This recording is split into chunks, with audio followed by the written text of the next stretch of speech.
Ok, começando então. Bom dia a todos. Meu nome é Daniel Tosini e, bom, eu tinha uma apresentação um tanto quanto já estreita hoje. Eu vou então tentar adiantar algumas coisas. Mas, em primeiro momento, agradecer então o convite do grupo de professores que estão organizando a disciplina, do qual eu faço parte. Mais Ronei, Verônica, Alex e Eduardo Barra. É um prazer aqui estar com vocês hoje. Bom, vou falar bem rapidinho sobre quem eu sou, para que vocês possam também saber o que vocês podem esperar de mim. Mas já perceberam que quem tem interesse em filosofia da ciência, comumente tem interesse em ciências, ou tem formações outras para além da filosofia. No meu caso, não é um diferente. Eu sou formado em administração, não é uma ciências exatas, mas é uma ciência das sociais aplicadas. E também sou formado em filosofia. Tenho mestrado em filosofia aqui na UFPR, minha graduação em filosofia também é na UFPR. No mestrado eu trabalhei sobretudo a filosofia da ciência de Thomas Kuhn. Meu orientador foi inclusive o professor Eduardo Barra, quem está organizando aí, entre outros professores, essa disciplina. E meu doutorado também foi feito em filosofia aqui na UFPR. Exatamente sobre as duas escolas de pensamento que a gente vai conversar hoje.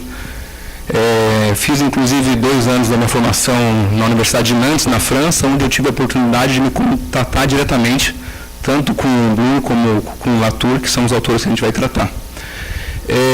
Além disso, eu tenho algo distinto, que eu não tenho cargo como professor, apesar de ser um servidor público da Universidade Federal do Paraná.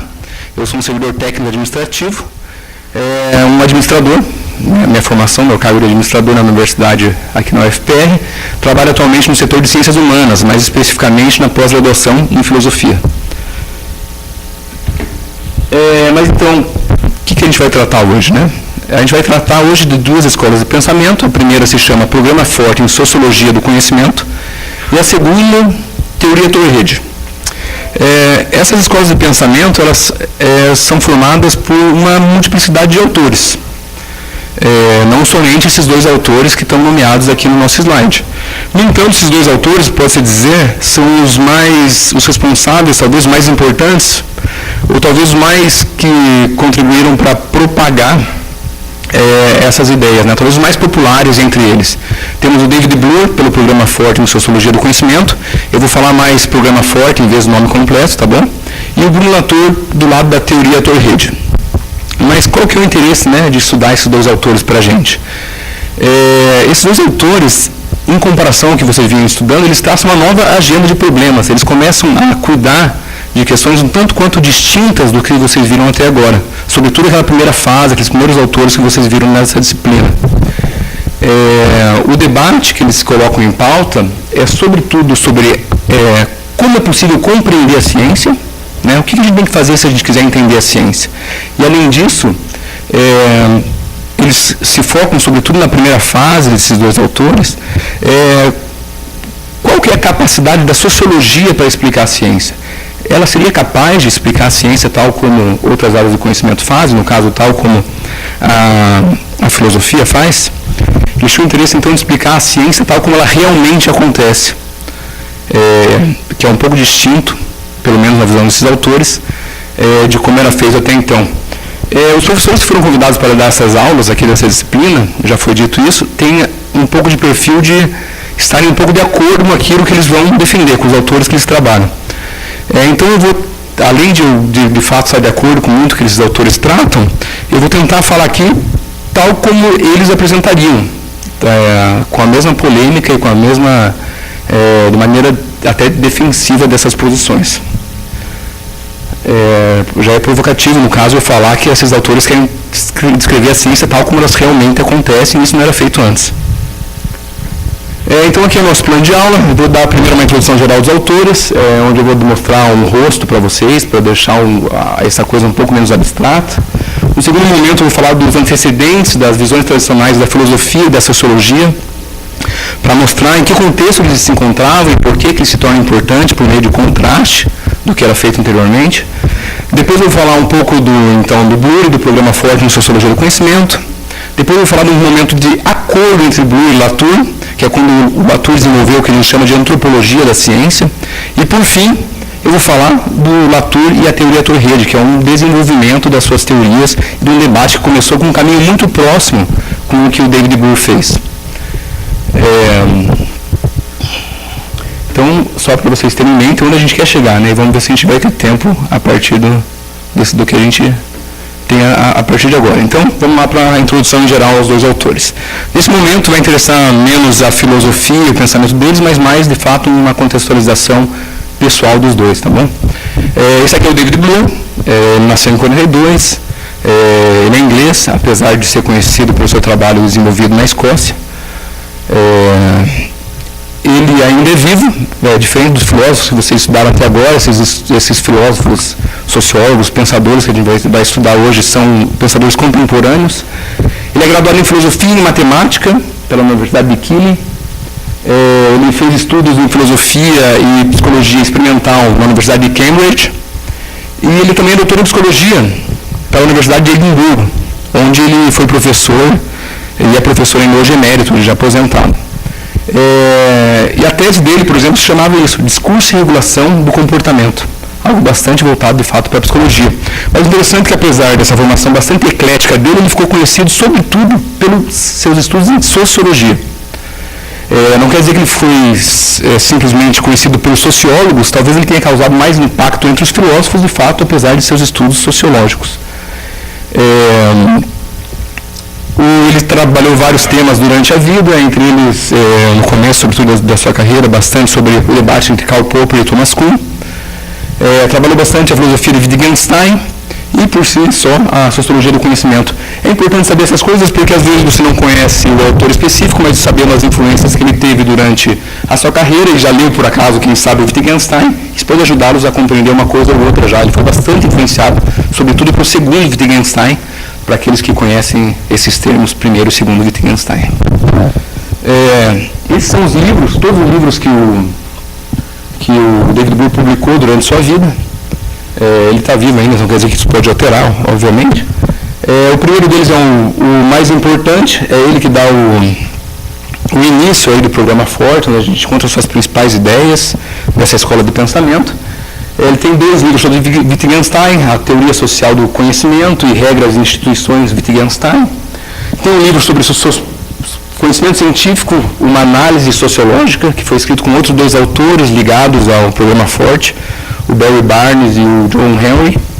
E, por fim, ele tem um livro lançado em 2011, que é sobre, isso envolve um pouco a história da aviação, que é um livro que foi lançado há pouco tempo, digamos assim, filosoficamente falando. As obras filosóficas tendem um pouco, demoram um pouco a ter impacto, mas é um livro pouquíssimo trabalhado no Brasil. Se alguém um dia, por acaso, vocês, cientistas de uma área parecida com essa, e quiserem se dedicar a isso, é um bom caminho a ser seguido.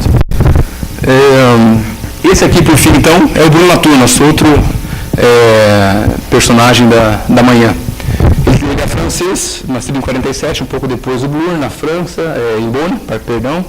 Ele é graduado em filosofia e fez também doutorado em filosofia, uma área um pouco interdisciplinar, um pouco próxima também da teologia. Essa aqui, por exemplo, é o título da sua tese. Chama-se Exegese e Ontologia sobre a Ressurreição. Ele talvez seja um dos autores mais populares de filosofia do mundo atualmente. Eu já li textos entrevistas que o citam como o filósofo mais vendido francês atualmente, pelo menos na França.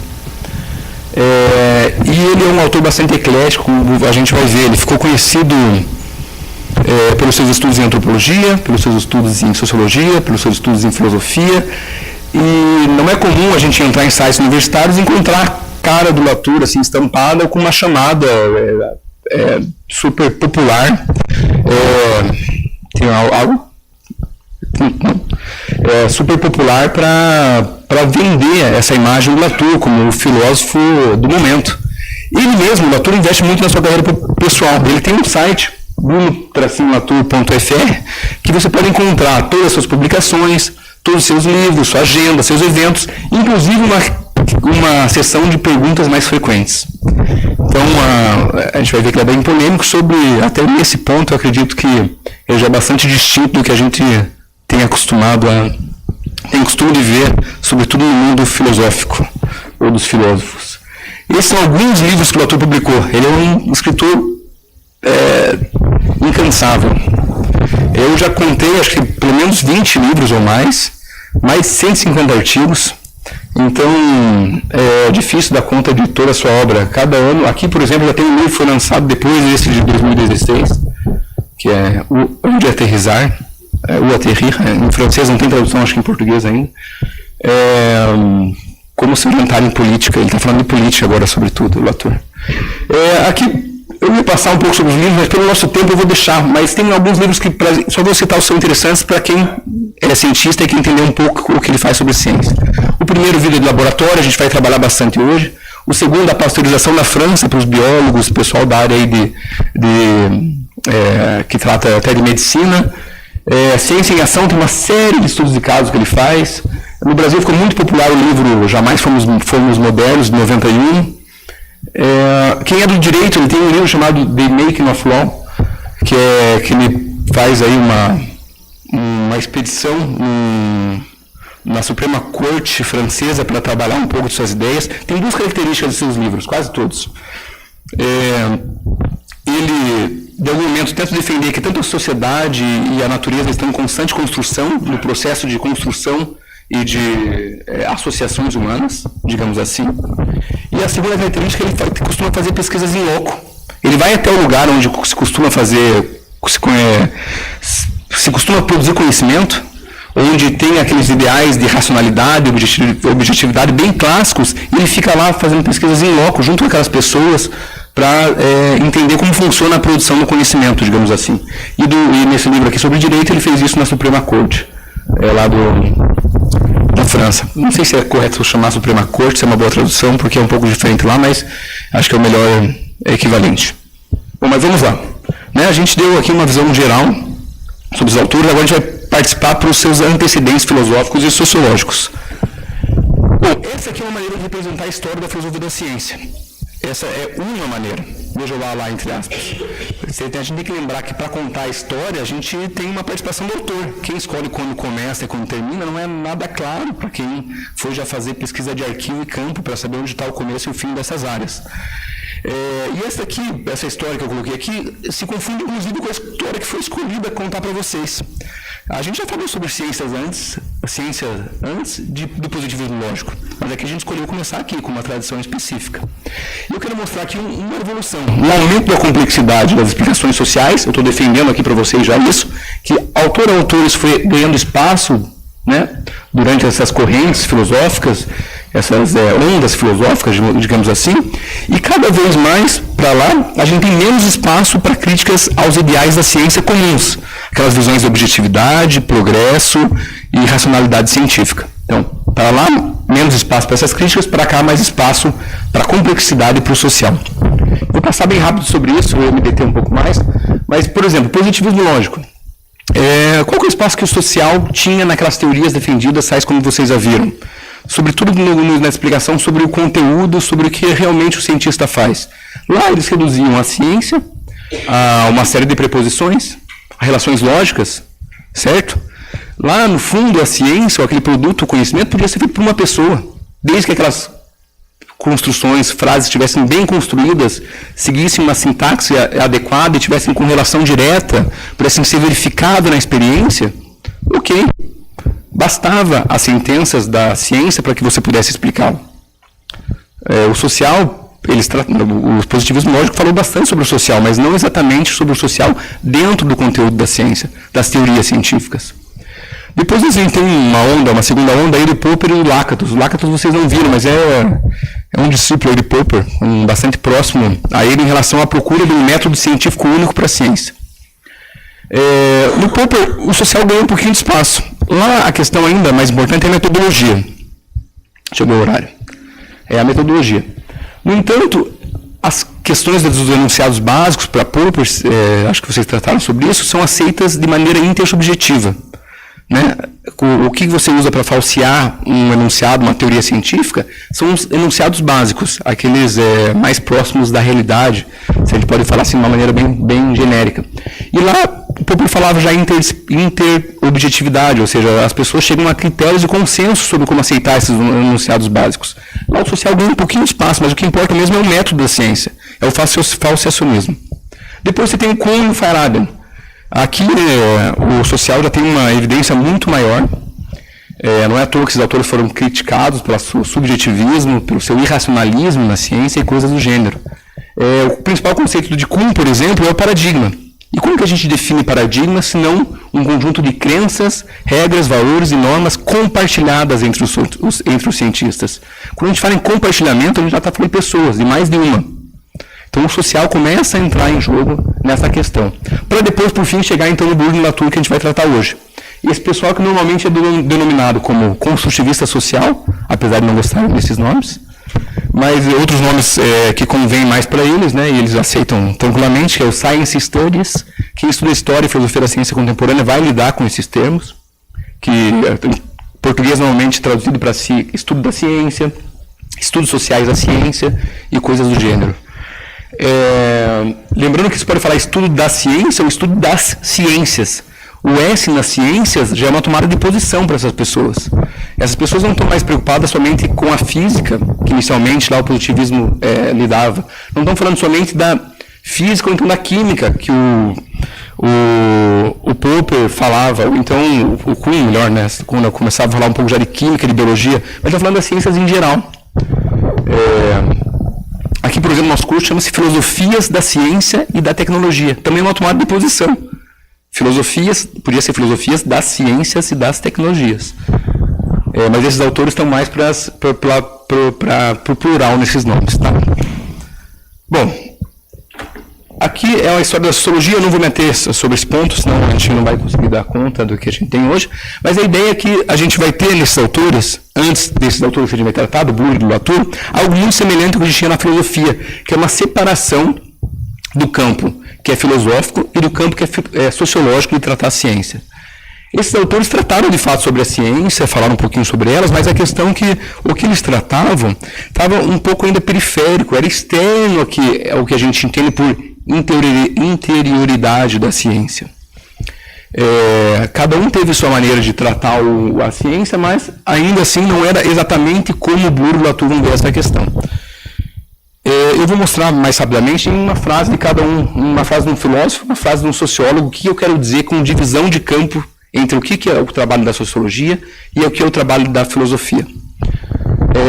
Vale lembrar que essas duas escalas históricas, filosóficas e da sociologia, eu defendo aqui que houve uma pequena invasão. Pouco a pouco, os filósofos começaram a tratar da sociologia e do que é o social, mas o social também, os sociólogos começaram pouco a pouco a tratar de questões filosóficas. Há uma invasão, uma intersecção entre esses campos, nesses autores que a gente está estudando. Bom, isso aqui é uma frase de Lakatos, tá? Lembrando que é o popperiano. Este artigo, né, ele está tratando de um artigo que se chamava História da Ciência e suas reconstruções racionais. Ele dizia o seguinte: este artigo pretende explicar como a historiografia da ciência deveria aprender com a filosofia da ciência e vice-versa. Será argumentado que a filosofia da ciência fornece metodologias normativas em termos dos quais o historiador reconstrói a história interna e assim fornece uma explicação racional do crescimento do conhecimento objetivo. B. Duas metodologias concorrentes podem ser avaliadas com a ajuda da história interpretada de forma normativa. C. Qualquer reconstrução racional da história precisa ser complementada por uma história externa, empírica, sociopsicológica. Então, a sociologia e a psicologia não é o mais importante, o normativo na ciência, é aquilo que complementa no máximo a história, certo? Apesar da necessidade de ser feita. Podia explorar um pouco isso mais, mas vamos seguir em frente. Aqui é uma frase de um sociólogo, que estava lá na lista que eu passei para vocês. É importante eu focar um pouco e dar atenção a essas pessoas hoje, porque, de fato, por contraste, a gente vai entender bem a importância desses autores, tá bom?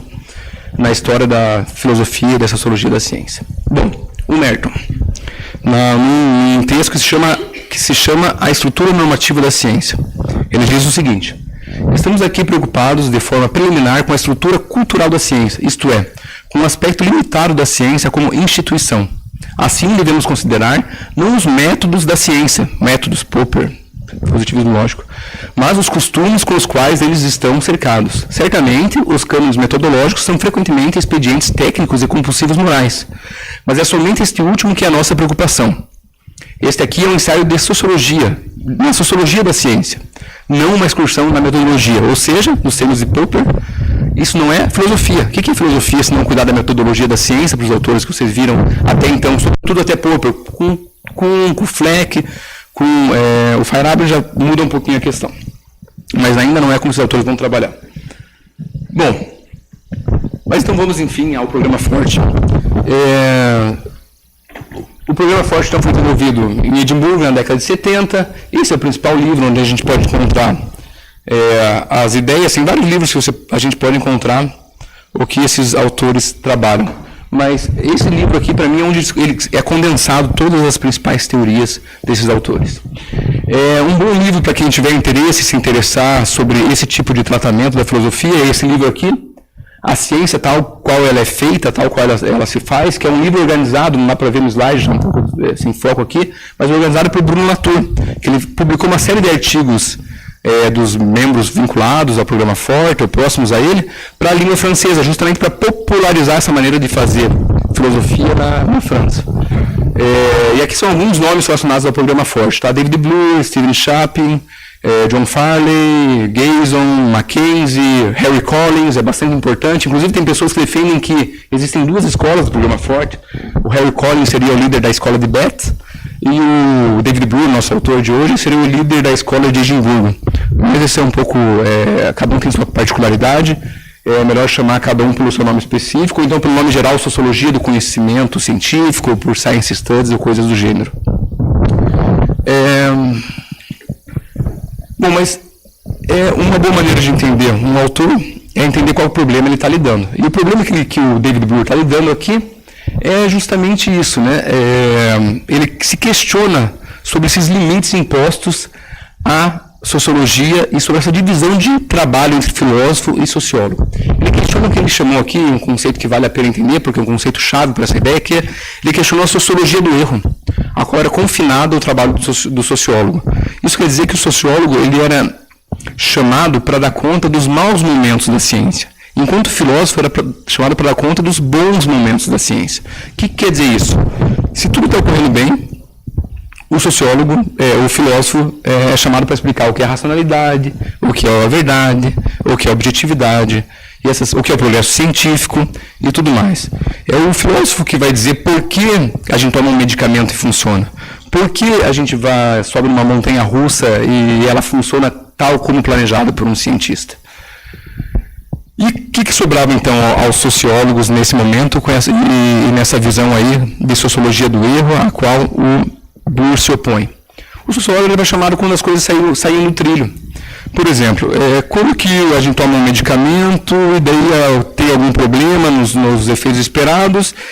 Qual que é a explicação que a gente normalmente daria para isso? A gente poderia dizer, por exemplo, que devido a uma influência de valores culturais, religiosos, econômicos na indústria farmacêutica, aquele grupo de farmacêuticas liberaram um medicamento antes da hora, antes de ter certeza que ele conduzia com a verdade. E o sociólogo era chamado para explicar aquele descaminho do progresso da ciência. Então tinha uma divisão muito clara, que eu estou tentando defender faz um tempo isso, e é isso que ele se opôs, à sociologia do erro.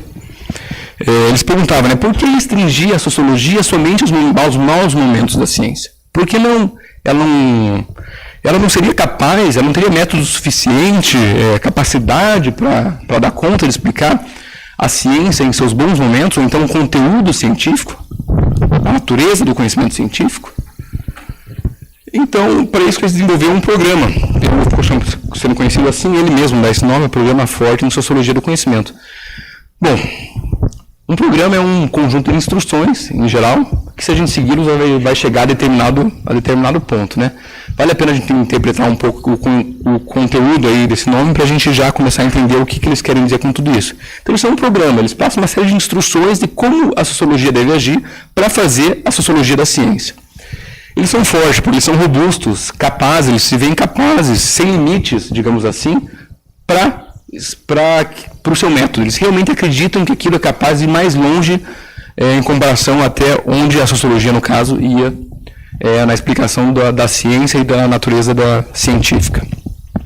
Eles lidam com a sociologia. Isso aqui, eu não vou poder me ater, mas o conceito de sociologia e de social do Bloor é bastante amplo. Bastante amplo. Não importa o tamanho de comunidade, o número de pessoas participantes de um grupo, os interesses voltados àquele grupo, basta que a gente encontre um pouquinho daquilo de um grupo na ciência, basta para dar conta das ideias de Bloor. A gente vai ficar isso mais claro, eu acredito, com o passar aí dos slides. E já interessado no conhecimento. Conhecimento não mais como meramente proposições, tal como positivos no lógico, mas o conhecimento institucionalizado, aquilo que é compartilhado entre pessoas, certo? Ele nomeou uma série de princípios, eu não vou conseguir passar entre todos eles, mas eu vou passar nos principais. O seguinte, quando vocês pararam? Sim, para quem está nos acompanhando à distância, é a hora de fazer o registro de presença, por favor. Certo? Que horas vocês comumente paravam para o intervalo? 10h30? Tá bom. Bom, então esses são os princípios. Lembra que é um programa, ele estabelece regras. Princípios, pode ser aquilo que está no começo, como pode ser aquilo que rege. Né? É o princípio de algo, aquilo que rege alguma coisa. Nesse caso, não é o começo, é o princípio. É o que rege, nesse sentido, é que o David Bloor estabeleceu. Bom, para você tratar o conhecimento de maneira sociológica, você tem que ter algumas considerações. O primeiro, você tem que considerar que ele é causal. Todo conhecimento tem causas. Nada surge ao acaso. A gente pode encontrar uma rede aí de relações entre as coisas. E entre essas causas, existe a causa social. Esse é o primeiro princípio, o princípio de causalidade. O próximo princípio, que vai ser importante para o David Bloor, é o princípio da imparcialidade. Deve-se se explicar tanto a verdade quanto a falsidade, tanto a racionalidade como a irracionalidade, tanto o sucesso como o fracasso. Então, deve-se, a sociologia no caso, ou aquele que quer entender o conhecimento, explicar esses dois lados das dicotomias comumente voltadas para o conhecimento. A gente vai para o princípio mais importante, vai ser importante que vocês se atenham a ele, que é o que vai dar o debate com o Bruno Latour. É o princípio de simetria, que diz o seguinte: os mesmos tipos de causas devem explicar tanto a racionalidade como a irracionalidade, tanto a verdade como a falsidade, tanto o sucesso quanto o fracasso da ciência.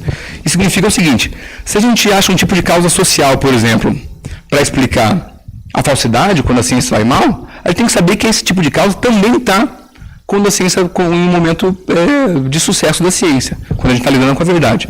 Se a gente encontra um momento que a gente vai considerar irracional na ciência e diz que tem uma causa social lá dentro, a gente trata isso de maneira simétrica igual, tanto um lado como o outro dessa dicotomia. A gente vai ter que mostrar que também tem uma causa social lá voltada para o conceito da racionalidade ou da irracionalidade. Né? Depende de como a gente vê a questão, mas a questão é que os dois lados têm que ter os mesmos tipos de causa. E ele falou lá no princípio de causalidade. O conhecimento tem uma causa, entre elas, a causa social. Entre elas, muitas pessoas interpretaram o David Bloor falando que somente a causa social para todo o conhecimento, mas não.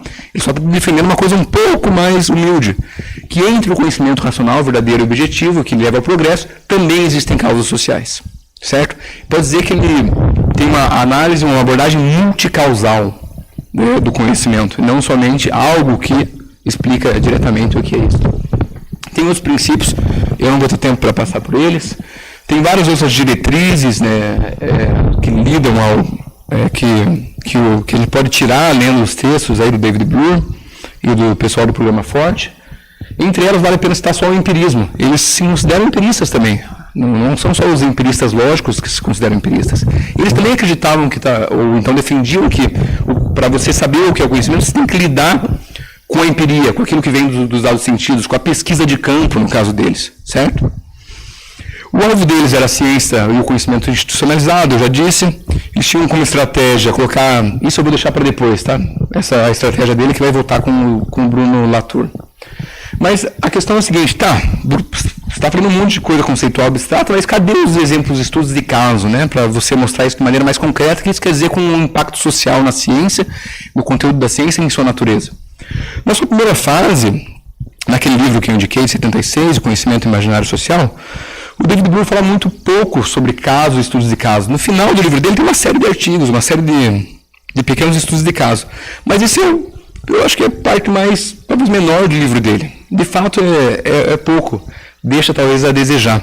Mas é importante falar que, como ele queria ser forte, os exemplos de estudo que ele faz lá são voltados à matemática e à lógica.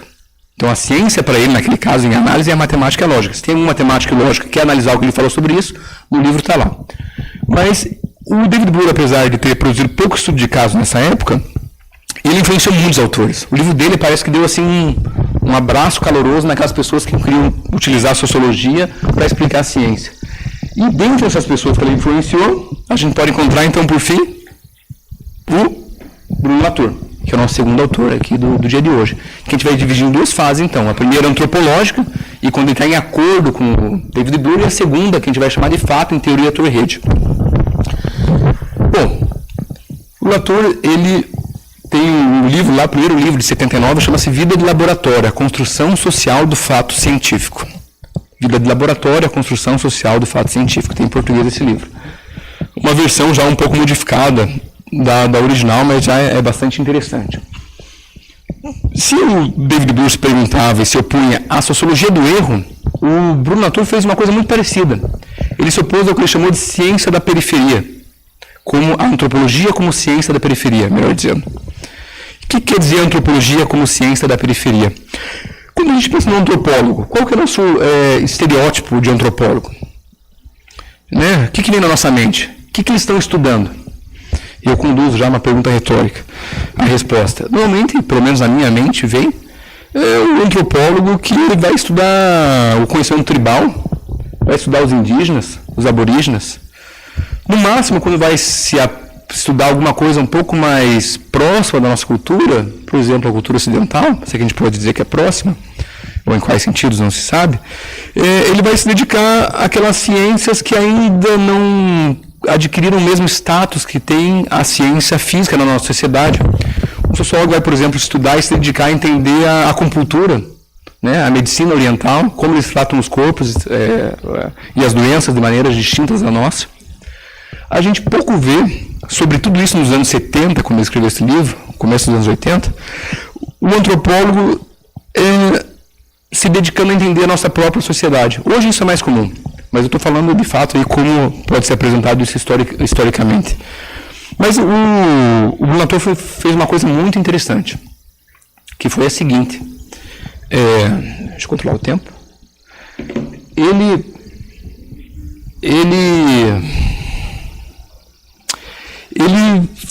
passou 2 anos dentro de um laboratório de neuroendocrinologia. Ele fez tal como um antropólogo faz com qualquer outra comunidade distinta da nossa, das modernas, digamos assim. Ele pegou uma cadeira, sentou lá num laboratório e ficou acompanhando o dia a dia do cientista, um caderninho de notas.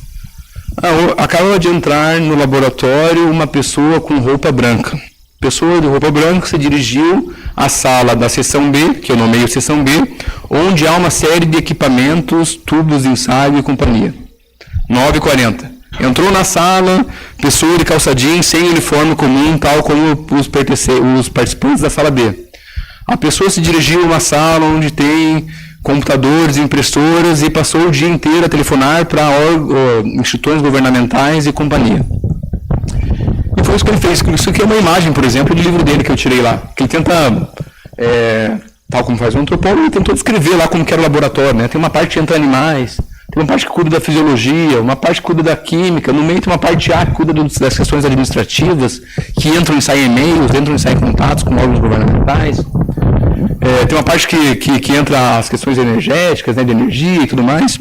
E um livro para quem é da área de biologia e da neuroendocrinologia, digamos assim, é um livro muito interessante. Sugiro aí, caso tenha alguém de vocês por aqui, caso não conheça já. E o interessante que ele mostrou, mas de novo, né? Cadê então, né?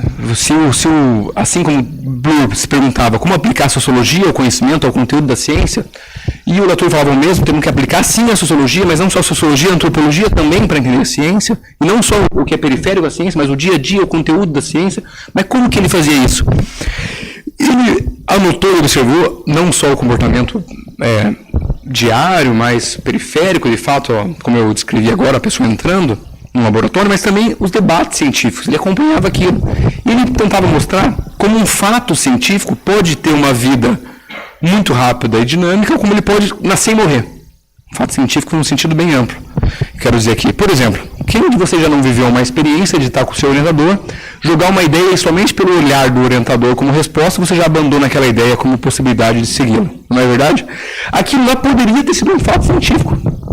Né? Poderia ser um dia, se você trabalhasse naquilo, de fato ser compartilhado entre a maioria dessas pessoas, a maioria do seu grupo, né? Científico ao qual você pertence. Mas isso bastou, um olhar do orientador, né? Um pequeno gesto que você só pode entender e compreender, acompanhando o dia a dia do cientista, bastou para ele entender e explicar um pouco como funciona a dinâmica da construção do fato científico. E eles usam um termo muito interessante, que existem disputas agonísticas dentro do laboratório. O que é uma disputa agonística? Esse termo, se não me engano, vem da área da biologia, que cuida dos animais, né? Explica o comportamento dos animais. Quem já não viu uma briga entre, por exemplo, duas aranhas, na qual nenhuma delas se encosta? Né? Basta cada uma só se ergue assim, né? Uma na frente da outra, aqui existe mais tempo, aqui abrir mais os braços, de repente uma baixa e vai embora, acabou. Nem se precisaram se encostar, não foi dito uma palavra, não teve um toque. E aí isso acontece no laboratório, com as relações de poder, com interesses pessoais e coisas do gênero. E o livro do Latour, isso a gente nunca vai poder questioná-lo, apesar de sua polêmica, é sempre rico em detalhes. É muito interessante lê-los, assim, no mínimo faz se refletir bastante sobre essas questões. Então, lá no dia a dia do cientista, tinha uma série de técnicas de persuasão, que ele mostra a relação entre proponentes né, os seus receptores e proponentes de uma resposta. Ele analisa as conversas formais e informais dentro do laboratório. Ele mostra que, apesar do produto nas nossas pesquisas científicas, serem os nossos artigos, e lá estarem os fatos científicos, existem também, além dessa comunicação formal, o que é um artigo científico? Você mostra para a comunidade, você está se comunicando para as pessoas, né, para os seus grupos, ou para a comunidade inteira, se é uma revista de divulgação científica. Além dessas questões, existe uma série de conversas do dia a dia que bastam para influenciar o resultado dessa comunicação formal, que são super importantes se a gente quiser compreender o empreendimento científico. Não basta que a gente se atenha somente ao produto final, o fato científico, que está lá em uma linha, talvez, num artigo de 15, 20 páginas. Bom, e o que é importante aqui, e o que eu quero defender para vocês nesse momento? Este livro aqui, ele tinha, então, eu comecei a falar dele, é um livro de Latour. O Latour tinha como interesse a ideia de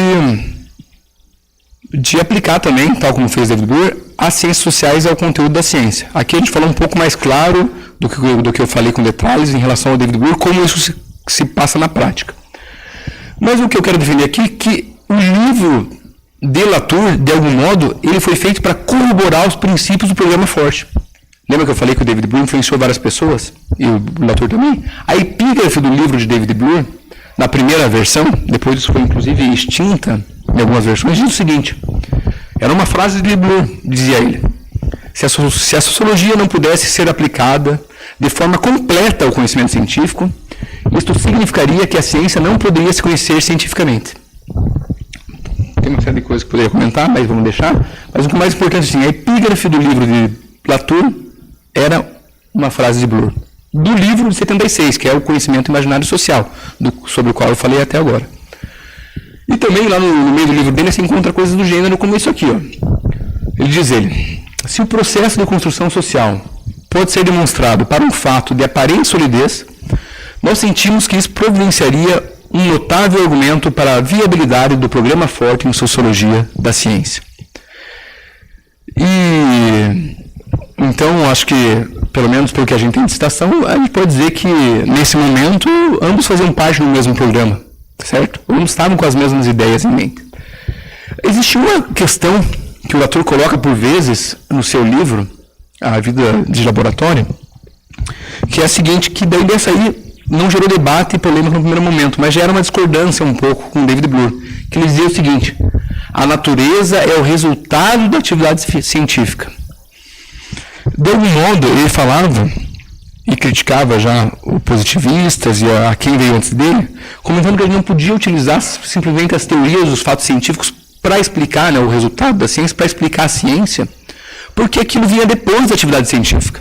A gente não pode usar um fato, o conceito de natureza, vou deixar ainda um pouco amplo isso aqui, para explicar a atividade científica, porque ela é o resultado, ela é o efeito de tudo isso que está acontecendo no laboratório, tudo isso que está acontecendo num grupo social, em determinada comunidade. Então, a natureza fica como aquilo que é o produto da atividade científica, e não o que vem antes, não é o que ela está tentando explicar. Né? Normalmente a gente compreende o cientista numa visão tradicional, aquele que explica o que é a natureza, o que é o mundo. Mas ele está falando uma coisa bastante polêmica aqui. A natureza é o resultado da atividade científica. Isso muda um tanto quanto aquilo que a gente entende pelo que a gente faz, pelo que nós cientistas fazemos. Bom, eu corri bastante, eu já falo rápido, falei mais rápido ainda do que o normal, mas acho que eu cheguei no ponto, hein? São 10h25, certo? Podemos parar agora nesse momento, a não ser que vocês tenham questões de 5 minutos sobre essa parte, e aí eu vou voltar em seguida para tratar então do começo de discordância entre os dois autores. Tem alguma pergunta para esse momento? Lembrando que eu não sei como vai funcionar, tem pergunta lá. Ele faz a pergunta e eu repito aqui, é melhor, né? Tá bom. Tá bom.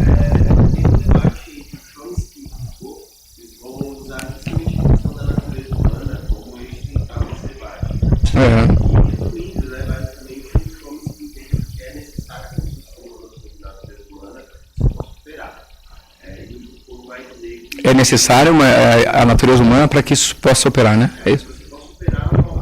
Ok, ótimo. Existe uma estrutura inata de produção de conhecimento para Chomsky, é isso?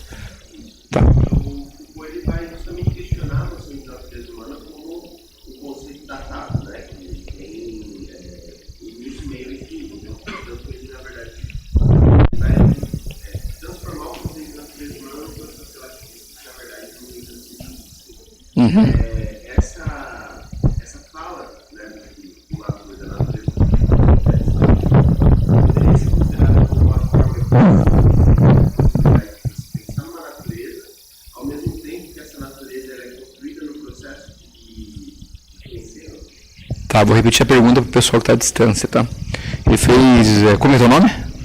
O Andrew fez uma questão que comparava um debate entre o Chomsky e o Foucault. Para Chomsky existe uma ideia de uma estrutura inata, algo que está na própria natureza humana, que é necessário para produzir o conhecimento. E o Foucault entra no debate, né, a partir das ideias de Foucault, a gente tem uma ideia de produção de natureza concomitante ao próprio criar do conhecimento. Não sei se foi assim que você quis descrever, ou se você entendeu, e se de algum modo isso tem a ver com esse debate, ou com essa ideia, a ideia de Latour. Eu diria que, como você descreveu, é isso mesmo. Inclusive, tal como você descreveu, poderia ser até um debate entre o próprio, que a gente vai ver depois, entre o Bloor e o Latour. Um vai falar em propensões naturais da natureza do conhecimento humano, que a gente deve seguir, no caso Bloor, para entender a produção do conhecimento científico, e o Latour vai ter uma ideia muito mais próxima dessa coprodução aí do conceito de natureza. Mas eu acho que é um pouco mais radical ainda do que Foucault. A gente vai ver, eu não conheço tanto Foucault assim também para fazer essas comparações, mas eu acho que é um pouco mais radical. Ele tem um quê de originalidade, mas de polêmica bastante grande aí na sequência. Mais alguma questão? Antes do intervalo?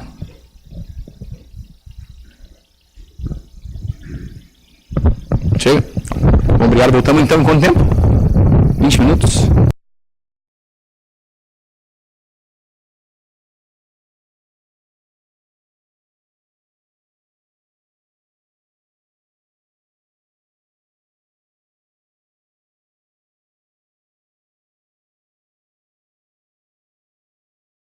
Vocês possam se sentar, talvez diminuir as conversas,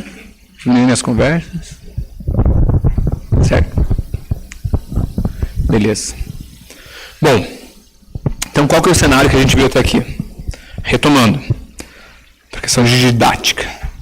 A gente tratou de duas escolas de pensamento, programa forte em Sociologia do Conhecimento e Teoria Torrede, voltada sobretudo a dois autores, David Bloor e Bruno Latour, respectivamente para líder de cada uma delas.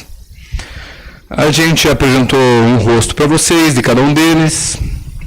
Depois a gente apresentou um contexto lá da sociologia da filosofia, que mostrava que existia uma divisão tácita de trabalho entre aquilo que o filósofo faz e aquilo que o sociólogo faz, os cientistas sociais fazem.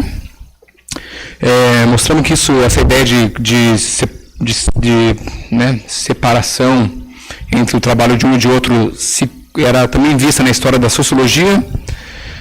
Daí eu comecei a falar um pouco do programa Forte, por que ele se posicionava contra a sociologia do erro. Desenvolveu uma série de princípios, entre eles o mais importante para o nosso debate de hoje, o princípio da simetria, que dizia que os mesmos tipos de causas devem explicar tanto a racionalidade como a irracionalidade, tanto a objetividade, tanto a verdade quanto a falsidade, tanto o sucesso quanto o fracasso da ciência. Eu já estou falando mais baixo que antes, né? A voz vai cansando. Vocês estão me ouvindo bem ainda? Ok, mas dá para vir para frente. Então, daí eu mostrei de que modo esse autor, David Bloor, influenciou uma série de autores, entre eles o Latour, que desenvolveu lá a antropologia da ciência com uma maneira de aplicar os princípios do programa Forte. De maneira um pouco distinta, é verdade, mas ainda assim com essa ideia em mente. Ele foi lá e se opôs ao que ele chamou de antropologia como ciência da periferia e desenvolveu lá uma análise cotidiana do dia a dia dos cientistas para tentar compreender o empreendimento científico. Bom, eles estavam bastante em acordo, acho que ficou pelo menos claro, pelo menos por parte de Latour, o quanto ele se via como partícipe desse programa, né? Como alguém que estava contribuindo para desenvolver as ideias do David Bloor. No entanto, em algum momento, desacordos surgiram. Veja, por exemplo, essa frase aqui do David Bloor, em 99, já quase 20 anos mais, ainda depois do lançamento do seu primeiro livro. Para aqueles que só conhecem o seu trabalho de Latour pela reputação ou que leram apenas a primeira edição de Vida de Laboratório, apresentá-lo como um crítico da sociologia do conhecimento pode parecer surpreendente. O trabalho de Latour e do programa Forte em Sociologia do Conhecimento são frequentemente classificados em conjunto, sob o rótulo de construtivismo social. E isso cria a impressão de que os dois empreendimentos devem ser fundamentalmente semelhantes. No entanto, as duas abordagens são profundamente opostas. Eu acho que, no mínimo, etonante de ler uma frase dessa depois do que eu apresentei até o momento. Tudo bem que eu estava falando a questão pelo viés, sobretudo, de concordância do Latour com o Bloor, mas a primeira vez que eu vi isso, eu me surpreendi. E essa de mesmo tipo de frase é encontrada nas palavras de Latour. Veja bem o que ele fala sobre o programa Forte. Isso em 92. Lembrando que o livro do Conhecimento Imaginário Social do David Bloor é de 76 e a primeira edição de Vida de Laboratório é de 79. Ele diz o seguinte, o Bruno Latour: enquanto as ciências sociais não aplicarem suas ferramentas à natureza e à sociedade de uma só vez, a identidade das duas transcendências e seu caráter comum construído permanecerão no escuro.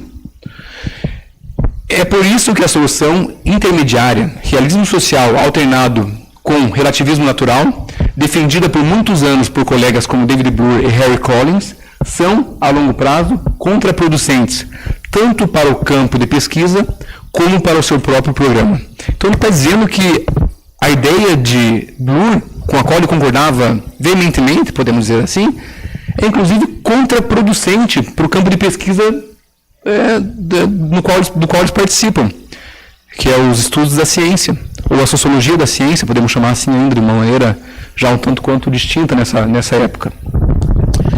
Essa história de desacordos tem, inclusive, uma série de artigos que esses autores trocaram entre eles, onde é bastante evidente a discordância que eles tiveram. Em 92, o Latour escreveu um artigo chamado Uma Virada a Mais após a Social, alargando os estudos da ciência para dentro do mundo não moderno. E lá ele citou, dentre as más maneiras de fazer sociologia e filosofia, o David Bloor como exemplo. Alguns anos depois, o Bloor, insatisfeito com essa provocação, lembrando que existia um momento que o Bloor foi mais famoso do que o Latour, hoje eles estão no mínimo em pé de igualdade, ou já estiveram, acho que o Latour hoje é mais popular, Mas então, em 99, o Bloor escreveu uma resposta a esse artigo, que não era bem somente uma crítica ao David Bloor, mas uma série de outros autores, entre eles David Bloor.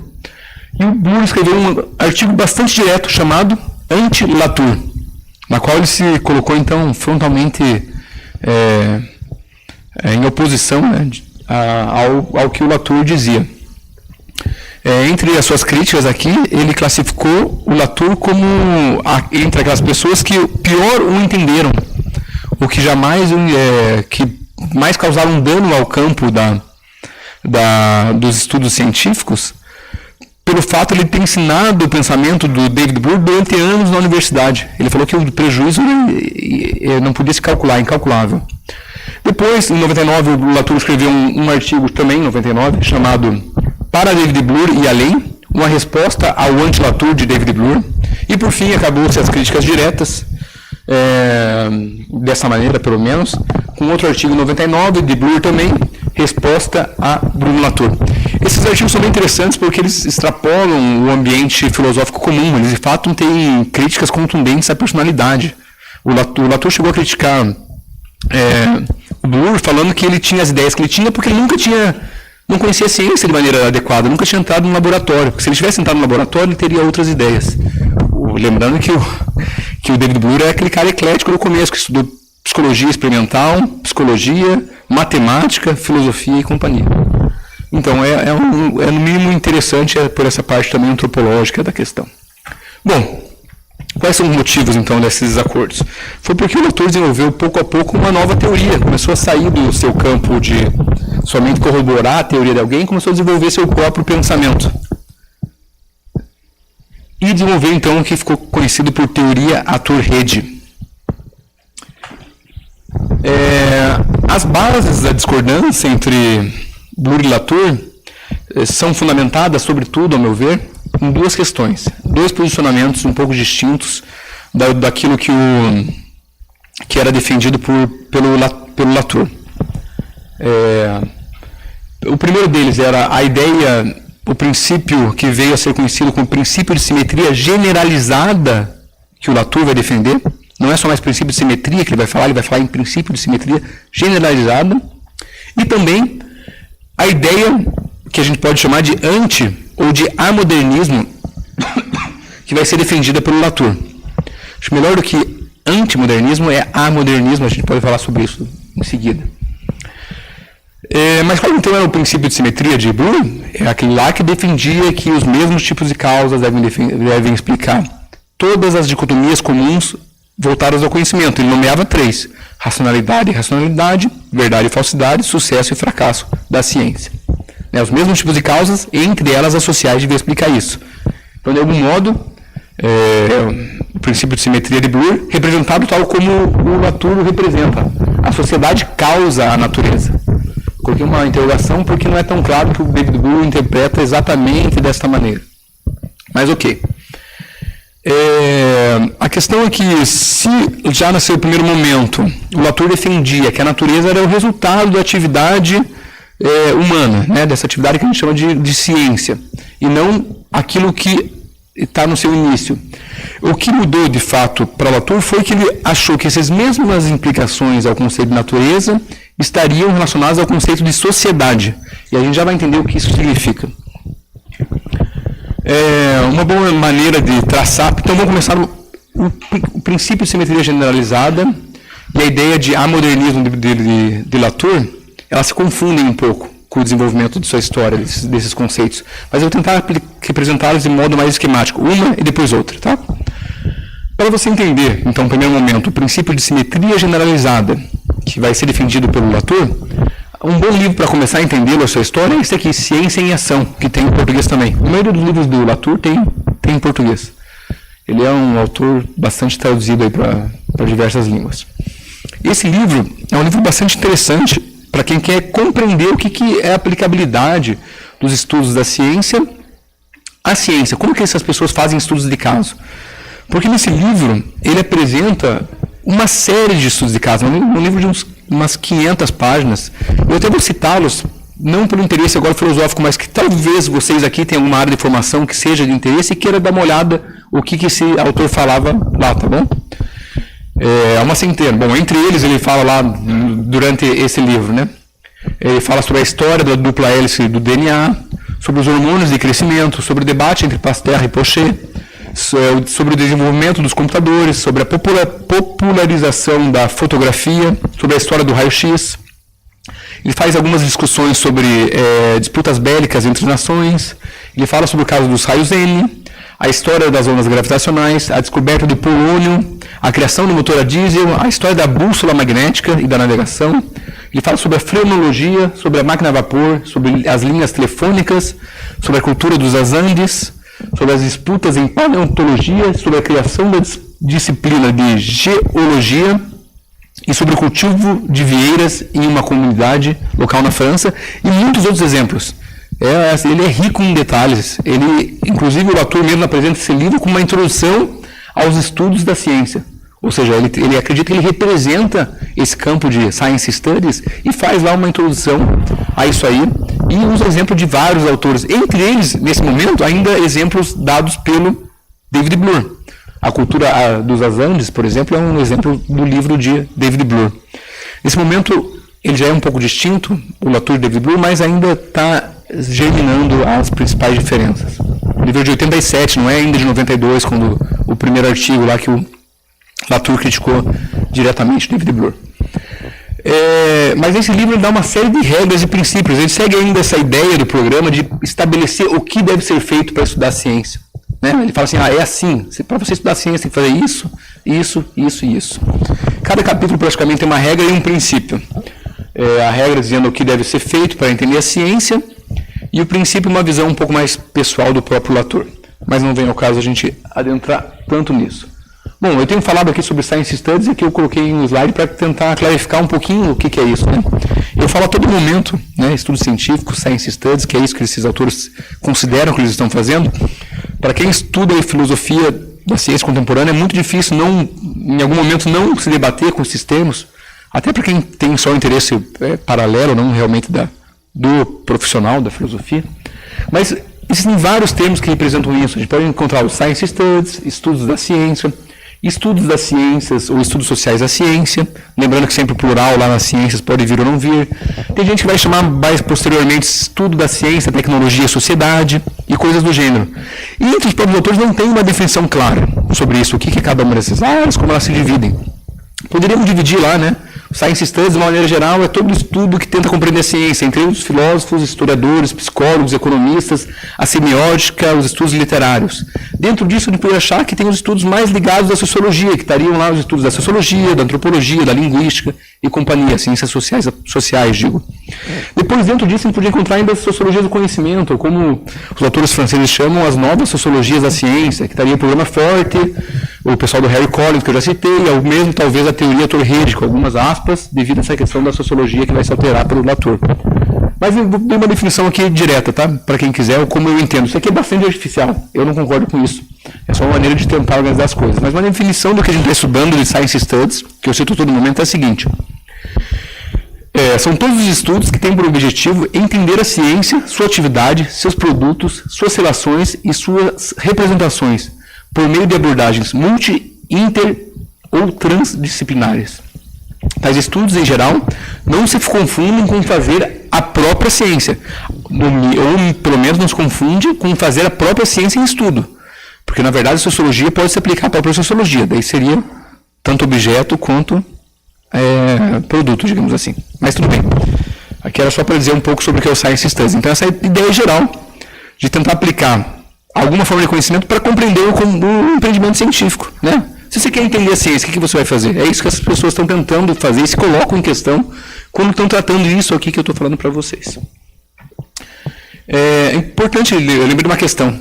O Latour, no programa original dessa disciplina, ele ia ser dado depois, na próxima aula, e não hoje.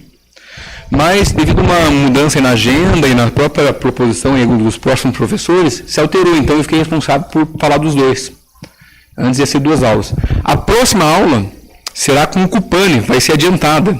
Aquilo que ia ser dado na outra aula vai ser dado pelo professor Cupani, que vai falar sobre filosofia da tecnologia e Mário Bunge, né, sobretudo. Isso vai começar uma nova fase, que é a filosofia da tecnologia para vocês. Só que daí, devido à agenda dos professores, também se alterou. O certo seria o Cupani vir depois. Depois do Cupani vai vir uma aula que devia ser antes, que vai ser dada pelo Dimas Floriani, que vai falar sobre um assunto que decorre desse assunto aqui, que são epistemologias do Sul e filosofias decoloniais. É um assunto bastante contemporâneo, bem interessante para quem acompanha esse debate. Isso vai ser dado pelo Dimas Floriani daqui 2 semanas, e o Cupani vai dar a próxima aula sobre filosofia da tecnologia, tá bom? Eu tinha esquecido de falar sobre isso no começo. Bom, ele lembra que nesse livro o Latour vai dar uma série de regras, então essas estão entre elas. A primeira regra, por exemplo, o Latour diz o seguinte: estudamos a ciência em ação, e não a ciência ou a tecnologia pronta. Para isto, ou chegamos antes do que fatos e máquinas se tenham transformado em caixas pretas, ou acompanhamos as controvérsias que a reabrem. Eu vou falar um pouquinho sobre essa regra, não entrar em muitos detalhes, mas aqui tem um conceito fundamental em Latour, que é o conceito de caixa preta. Esse é um conceito que começa a ser popularizado aí nos debates, não só filosóficos, tal como aconteceu com o conceito de paradigma do Kuhn. E uma caixa preta se aproxima, inclusive, ao conceito de paradigma, mas ele é um pouco mais delimitado. Uma caixa preta, quando a gente está tratando o conhecimento, é justamente aquele fato, aquela noção de que para tratar de alguma coisa, a gente não consegue tratar de tudo a todo momento. E existem alguns conceitos que estão fechados. Para eu falar aqui de vários autores, com certeza eu estou deixando de falar de várias coisas. Isso são caixas pretas conceituais. Se você está lidando no seu laboratório com uma reprodução de imagem num programa de computador, você não está se questionando a todo momento se aquele computador está funcionando ou não, né, o que tem por trás daquilo. Aquilo, naquele momento, é uma caixa preta para você. E basta que você o entenda como caixa preta para fazer o seu trabalho. Isso é bastante interessante, esse conceito, parece bem simples, mas também quando você começa a pensar sobre ele, o quanto ele pode impactar na sua própria visão sobre o que é ciência, né? O que você está fazendo, né? Em algum momento você não tem que deixar alguma coisa de fora? Quais são as caixas pretas que estão na sua pesquisa científica? Que você não toca e tem como dado, né? Já estabelecido. São várias. Inclusive, para quando você tem interesse, eu quero estudar ciência, quero entender alguma coisa, o que eu posso estudar? No fundo, o problema de saber o que estudar é justamente a multiplicidade. Tem tanta coisa para estudar, que está como caixa preta, precisa ser aberta, precisa ser identificado, começar a estudar histórias, relações de uma coisa ou outra, dos instrumentos técnicos que a gente utiliza, como um microfone, que é difícil escolhê-las. Então, esse conceito de caixa preta, parecido com paradigma. Aqui tem um monte de caixa preta aqui enquanto a gente está conversando. Você vai ver que o vocabulário do Latour começa a ficar um pouco mais distinto. E lembra que eu vou tentando falar como eles falariam?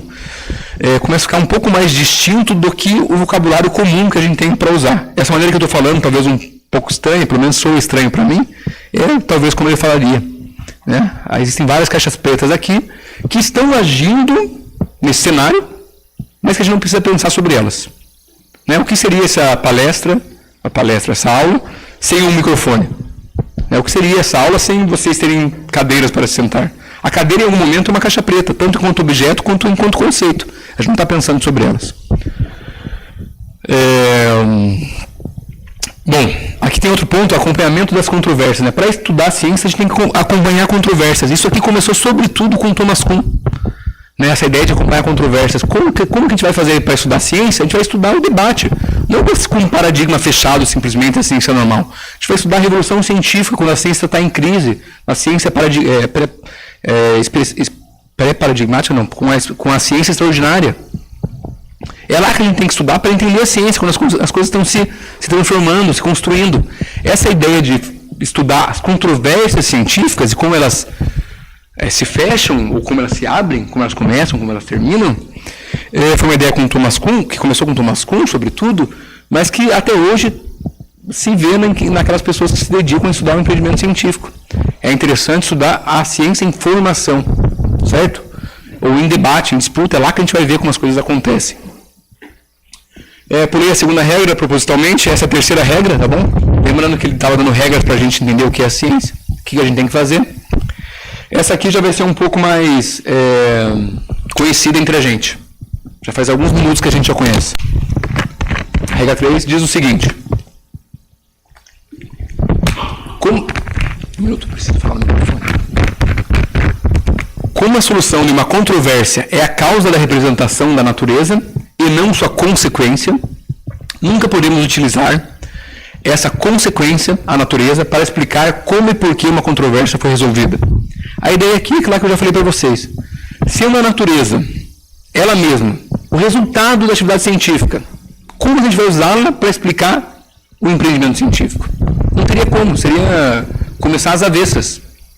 Então a gente tem que usar algum artifício aí teórico para explicar como o conceito de natureza é formado a partir dessa atividade de ciência que a gente faz no dia a dia, que nós, cientistas, certo?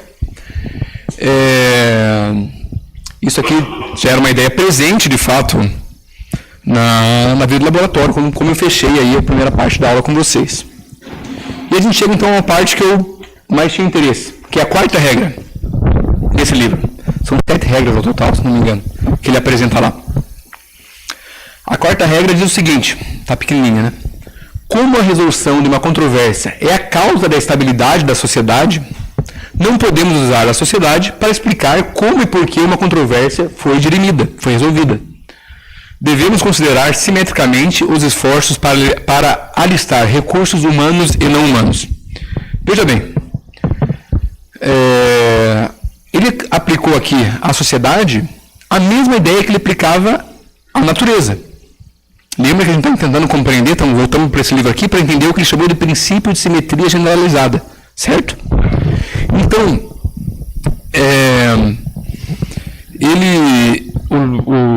o Latour tenta mostrar então que a gente não pode usar a sociedade tal como o programa Forte sugeriu para a gente compreender o empreendimento científico, porque o conceito de sociedade é o resultado disso que a gente está fazendo.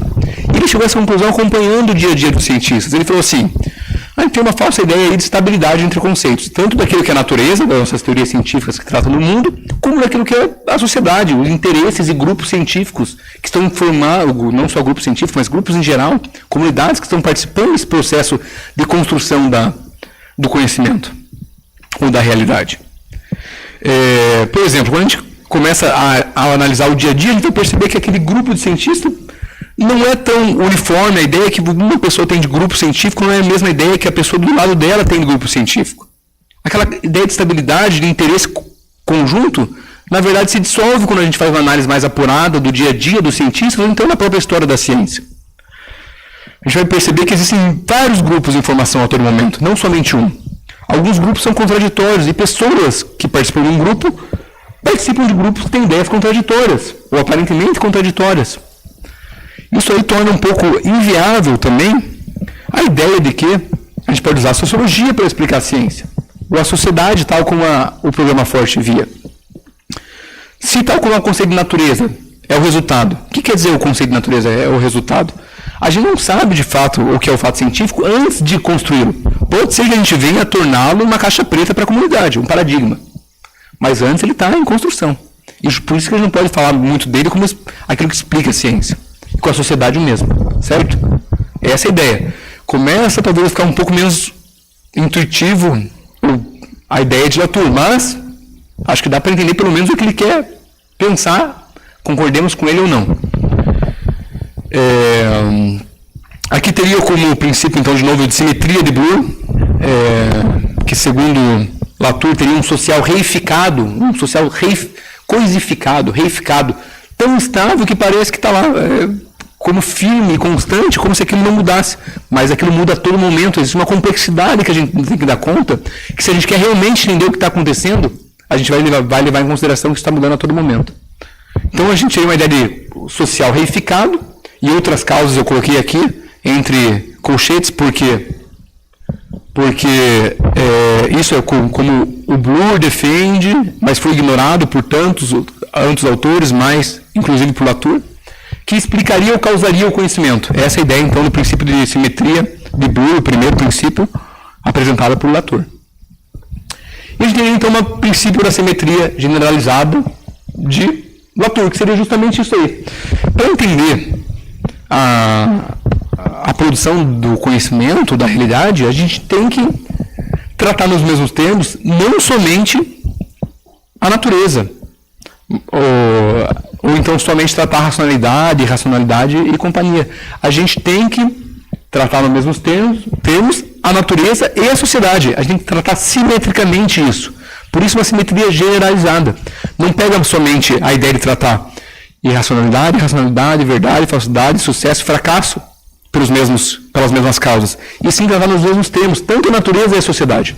É mais amplo. É maior do que aquilo que o David Bloor defendia. Ele precisa um pouco de abstração para começar a entrar nisso aqui, tá? Esse é o princípio de simetria generalizada. Um dos dois motivos que eu tinha citado de por que os dois estão em discordância. O outro motivo, sobretudo, é a ideia de amodernismo, ou antimodernismo, mas melhor é amodernismo, do Latour. O que é essa amodernismo, então? É outro conceito que vocês vão ter que, então, entender para compreender, para me acompanhar aqui hoje, ou para entender um pouco melhor o pensamento de Latour, que no fundo é esse o nosso objetivo aqui. É a seguinte: existe uma Constituição moderna, segundo Latour. Essa Constituição moderna pode receber vários nomes. Constituição moderna, acordo modernista ou expressões similares. Ela é mais ou menos a ideia que, segundo Latour, permeia todos os autores que a gente estudou até hoje, ou a maioria deles. Que é que a gente tem, de um lado, a natureza, de um lado, a sociedade. Certo? Né? A sociedade se contrapõe à natureza.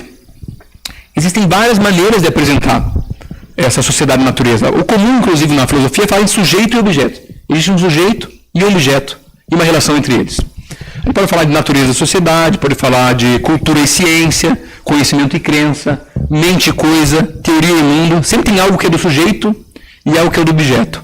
Ou algo que é da natureza, ou algo que é da sociedade. Isso é o acordo moderno, não o amodernismo, tá?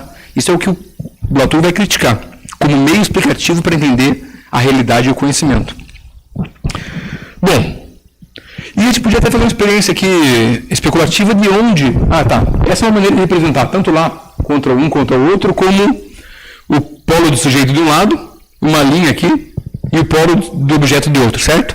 Podia até se especular onde ficariam os filósofos, né, que tentam falar da relação entre eles dos que a gente estuda até agora. O positivismo lógico, por exemplo, poderíamos, se a gente pegar uma visão estereotipada deles, podemos colocar eles perto do polo do objeto. Tudo que eles falam de conhecimento está aqui. Não precisa muito do sujeito participar daquilo. São sentenças. Tudo bem, a gente precisa construí-las, mas elas bastam por si. Elas são uma representação, elas são verificadas na experiência. Né? Elas são encontradas, aquelas sentenças, na experiência, elas são verdadeiras. E a relação entre uma coisa e outra, o conhecimento é muito mais aqui. Se a gente pegasse, por exemplo, o Popper, que tratou do método, mas ainda falou lá um pouquinho da participação na sociedade, definindo o que são as premissas básicas, né, os enunciados básicos, para falsear um enunciado. O Popper, aquele cara da metodologia, do falsacionismo. Talvez não tivesse tanto aqui, estaria um pouquinho mais para cá, assim. Né? Mas tem uma participação do objeto, uma participação do sujeito que se relaciona. Se falasse do Kuhn ou do Feyerabend, pelo menos na sua visão geral, como as pessoas os veem, eles estariam bem lá do lado do sujeito. Não é à toa que eles foram criticados por serem subjetivistas, até irracionalistas, certo? E essa, então, é a visão moderna que o Latour vai criticar. Diga. Tá bom. Para o pessoal à distância, então, é o momento de registro de presença. Certo? Essa é a Constituição moderna, então, a qual o Latour vai se opor e vai criar o que ele pode chamar, então, de amodernismo como recurso explicativo daquilo que é realidade ou daquilo que é o conhecimento. Então, você começa a falar realidade e conhecimento, não só mais conhecimento que nem a gente falava antes, tá? É proposital, a gente já vai entender por quê. Bom, existem algumas pressuposições dessa maneira de entender o mundo, da maneira moderna de entender o mundo. A primeira delas é o seguinte: o polo do objeto serve como garantia de que o mundo do conhecimento não seja feito pelo homem. Existe algo do conhecimento que a gente não se envolve. 2. O polo do sujeito da sociedade serve como garantia de que o conhecimento seja feito pelo homem. Que alguma coisa a gente está fazendo nesse conhecimento, né? O conhecimento não está aí também voando aí no ar, né? Digamos assim.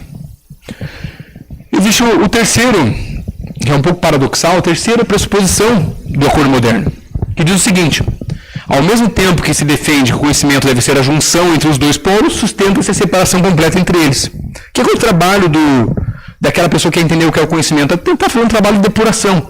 Isso aqui na teoria científica, não, isso aqui é social, isso aqui é pessoal, isso aqui tem a ver com o psicológico de alguém, mas isso aqui não, isso aqui condiz com a natureza, essa teoria aqui corrobora os fatos, né, os fatos a corroboram, isso aqui tá sozinho, né? Mas ao mesmo tempo que a gente sabe que isso acontece, que a gente precisa produzir o conhecimento, a gente tem a ideia de que existe uma coisa separada. Então fica um trabalho, segundo o Latour, um pouco esquizofrênico, de tentar a todo momento fazer um trabalho de depuração, o que é para lá, o que é para cá. Esse microfone, ele é natural ou ele é social? Ele faz parte da natureza, ele não depende de mim, mas ao mesmo tempo ele não existiu sem mim. Então a gente tem que entender um pouco o que é e o que não é. E daí, se o Latour então propõe um amodernismo, ele decide que ele tem que abandonar um desses pilares. Se ele abandonasse o primeiro, ele ia cair, né, o polo como o objeto, né, como garantia do conhecimento, ele ia cair no construtivismo social, que ele não estaria de acordo, né, porque de fato nem tudo é construído socialmente, digamos assim, deixar no ar assim essa frase. Se ele abandonasse o segundo, a questão do papel do homem na produção do conhecimento, a gente cai numa ideia de realismo ingênuo, realismo radical, digamos assim. O que existe são só a natureza. Praticamente não há participação do humano, ou não há participação do humano nessa produção. Então, para não cair nem no construtivismo, nem no realismo radical, ele abandonou o segundo polo, que existe uma distinção entre essas duas coisas. Então, veja bem, ele está falando seriamente isso. Ele não está falando que a gente deve, então, achar um meio termo, uma participação um pouco de um pouco de outro. Não existe a distinção entre sujeito e objeto para você tratar o conhecimento. Porque tudo, de algum modo, é sujeito e objeto ao mesmo tempo. Já tem um problema quando eu falo sujeito e objeto, já está separando, mas ele até cria um novo vocabulário, trata de humanos e não humanos, para tratar disso. Para tentar dar conta dessa complexidade que ele quer dar. Certo? Então ele abandona, não existe mais essa distinção. E é isso que é o amodernismo que a gente vai tratar, que o Latour vai tratar como forma de entender o conhecimento. E ao abandonar, a nossa papo começa a ficar bem mais abstrato agora, né? Bem mais filosófico, mas para entender essa parte do Latour, é um pouco importante que a gente passe por isso. Deixa eu ver quanto tempo eu tenho. Tá. Seguinte, se a gente abandona, então, a distinção entre sujeito e objeto, para entender o conhecimento, não existe mais teoria e mundo, existe algo junto, ao mesmo tempo. O que acontece? Então, a gente pode listar pelo menos 5 consequências. Primeiro, a ausência da divisão entre natureza e sociedade, certo? Não tem mais a distinção. O que existe é natural e social ao mesmo tempo. Isso aí vai ter um impacto fortíssimo para a filosofia, que é a ausência de distinção entre epistemologia e ontologia, ou metafísica. Lembrando que a epistemologia trata sobre o que conhecemos, ou sobre como conhecemos. Teoria do conhecimento, epistemologia. A ontologia trata sobre o que há, o que existe. Algumas pessoas chamam de metafísica. Para a filosofia, isso tem um impacto brutal. O que você tem é uma ausência, então, de separação entre o que conhecemos e o que é. Entre epistemologia e ontologia. Certo?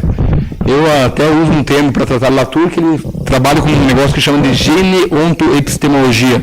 Mas, se for o caso, a gente fala um pouco sobre isso. Segunda consequência. A natureza e a sociedade agora são algo causado. De fato, a gente pode ter um momento que a gente vai falar sobre natureza e sociedade. No final dessas associações, dessas discussões que a gente tem sobre ciência, tem um momento que aquilo vira caixa preta, mas nunca como algo estável, para sempre, definitivo. Então, isso aqui, o ponto 2, a natureza e a sociedade como algo causado, é justamente o princípio da simetria generalizada, que é o que vai diferenciar ele lá do Bloor, que é algo a mais, ele trata as coisas de maneira simétrica, de maneira mais forte do que o Bloor.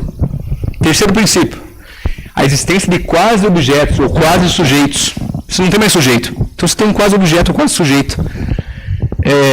Que eles não são nem natureza, nem sociedade.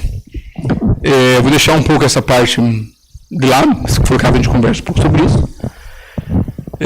A gente tem uma amplitude da noção de historicidade. Não tendo nem sujeito nem objeto, a gente tem atuantes, a gente tem coisas que atuam. Cada um aqui está atuando de alguma maneira nessa sala, Eu aqui estou atuando para produzir um certo conhecimento para vocês. O microfone está atuando na minha mão, não seria a mesma coisa se não fosse eles. Se não fosse a parede, teria alguma coisa que teria que atuar para que a gente pudesse produzir conhecimento. Sim, a gente está produzindo conhecimento agora, nesse sentido. Só que a noção de historicidade, antes era dada, né, história era a história do homem descobrindo as coisas. As coisas estavam lá inertes para serem descobertas. A historicidade não era das coisas, era do homem. O homem fazia a história para descobrir a natureza, para produzir ciência que nem vocês produzem. Certo? Só que a noção de historicidade, nesse momento, quando a gente acaba com a divisão entre natureza e sociedade, ela é ampliada também para as coisas. As coisas têm uma historicidade. Os não humanos, digamos assim, no vocabulário de Latour. Vou começar a inserir alguns termos técnicos de Latour aqui, para ver se dá certo. Os não humanos também têm historicidade. As teorias científicas têm uma história. Uma história que não é simplesmente a manipulação dos humanos perante algo que já existe. Algo que está em constante transformação, visto que a natureza e a sociedade são uma coisa só nesse momento. E por fim a gente tem a multiplicação dos polos dos humanos e não humanos. Certo? Isso a gente vai ficar um pouco mais claro em breve, espero. Para tratar dessa maneira sobre a ciência, o Latour faz cria uma série de vocabulários, que ele chama de infralinguagem. Não vou entrar em detalhes deles, que eu acho que vai confundir um pouco o que era uma filosofia tranquila de se absorver, vira um pouco mais complicada com o desenvolver da teoria do Latour. Não que seus livros não sejam muito fáceis de ler. Os livros do Latour, mesmo dessa fase aqui, eles fluem tal como o livro de Thomas Kuhn. Você lê, parece que não existe um problema algum filosófico naquilo. Parece que é uma história muito bem contada. O Latour escreve extremamente bem. Mas quando a gente começa a parar para pensar sobre aquilo, que os problemas surgem. Bom, então aqui é importante falar, o Latour, ele, no decorrer da sua carreira, ele começou a ter uma certa aversão a qualquer tipo de oposição de dicotomias. Ele começou lá só ampliando os princípios de Bloor, né? Verdade, falsidade, companhia, tananã, natureza e sociedade. Depois, a natureza e a sociedade poderia ser representada de várias maneiras, sujeito, objeto, cultura, ciência, teoria, mundo, coisa do gênero. Mas depois ele começou a fazer uma filosofia que recusa qualquer tipo de diferença entre opostos. E aqui eu listei algumas delas. Ele questiona, por exemplo, então, natureza, sociedade, sujeito, objeto, cultura, ciência, externo, interno, macro, micro, fora, dentro, teoria, mundo, palavras e coisas, local e global, fato e interesse, conhecimento e crença, verdade e falsidade, racionalidade e racionalidade, e assim por diante. Ele começa a falar assim, se a gente quiser tratar das coisas com relação, a gente tem que tratar essas coisas da mesma maneira, de maneira simétrica. Não existe o grande, o fora, o máximo, aquilo que funciona e aquilo que não está. Para entender o conhecimento, é entender a sua complexidade, aquilo tudo, todas essas relações entre múltiplos agentes, humanos e não humanos. Ficar tentando fazer esse trabalho de depuração do que está de um lado e do que está do outro, você pode fazer um trabalho bem legal para entender o que é a lógica, fazer um trabalho de abstração, mas você não vai estar entendendo a realidade, como as coisas realmente acontecem. Você vai estar trabalhando conceitos abstratos. Se é que a gente não está fazendo isso aqui, coloca como provocação. Então a gente tem os fundamentos da disputa entre os dois. O amodernismo, que então por fim eu defino de uma maneira mais precisa, que é o tratamento simétrico entre humanos e não humanos e oposições a dicotomias em geral.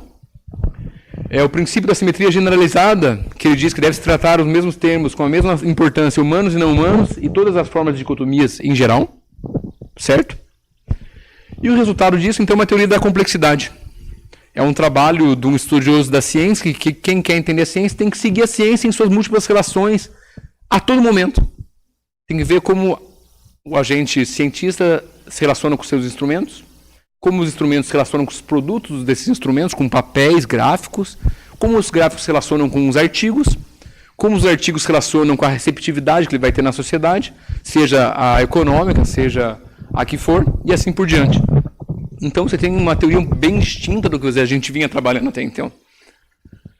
E aqui, para lá agora um caso concreto, então vamos sair da abstração um pouco e ver o que o Latour então falava, como essas coisas funcionavam. É o seguinte, na filosofia da linguagem, essa maneira de ver o mundo, o conhecimento de Latour, ela mexe e abala as estruturas comuns de toda a forma de tratar a filosofia e a sociologia, pelo menos as formas comuns de tratá-la. E aqui tem um debate que lida com a filosofia da linguagem, mas é simples. O que eu quero falar é como ele lidou com isso. E o que isso vira na teoria de Latour. A gente tem um problema que a gente chama de, em filosofia da linguagem, problema da referência. como termos se referem às coisas, como termos adquirem seus significados, como sentenças, premissas são verificadas na experiência para serem ditas verdadeiras ou falsas. Por exemplo, o termo floresta aponta para uma natureza, e é por isso, como que a gente sabe que o termo floresta é aplicado corretamente, aqui é a linha do meio, para a teoria da referência comum? Porque ele aponta para a natureza, para a floresta, para lá que está de fato lá, né, na floresta, e ele corresponde. Se a gente fizer, como vai saber se é verdadeiro? Uma referência lá para a floresta, de fato ela é verde. Essa é a teoria do Tarski, para os filósofos, mas em geral é vista assim. Então é por isso que a floresta é dito assim, e é assim que a gente explica como os termos se referem. Em algum momento a gente vai chegar, lembra do positivismo lógico, a algum ponto de contato com a base empírica comum que vai estar a palavra e a coisa. É isso que é verdade. Certo? E essa é a maneira comum. Mas como que o Latour então vai trabalhar se ele não vê essa diferença entre, né, teoria e mundo? Ele, para isso, ele faz num livro chamado A Esperança de Pandora, ele faz uma análise de como deveria ser tratado então o problema da referência para você realmente entender as coisas como elas são. E é interessante esse livro porque se passa no Brasil, esse primeiro capítulo. Ele veio fazer uma expedição junto com cientistas franceses e brasileiros na floresta amazônica. Junto com ele tinha uma botânica que trabalha na floresta amazônica, uma universidade federal aqui do Brasil.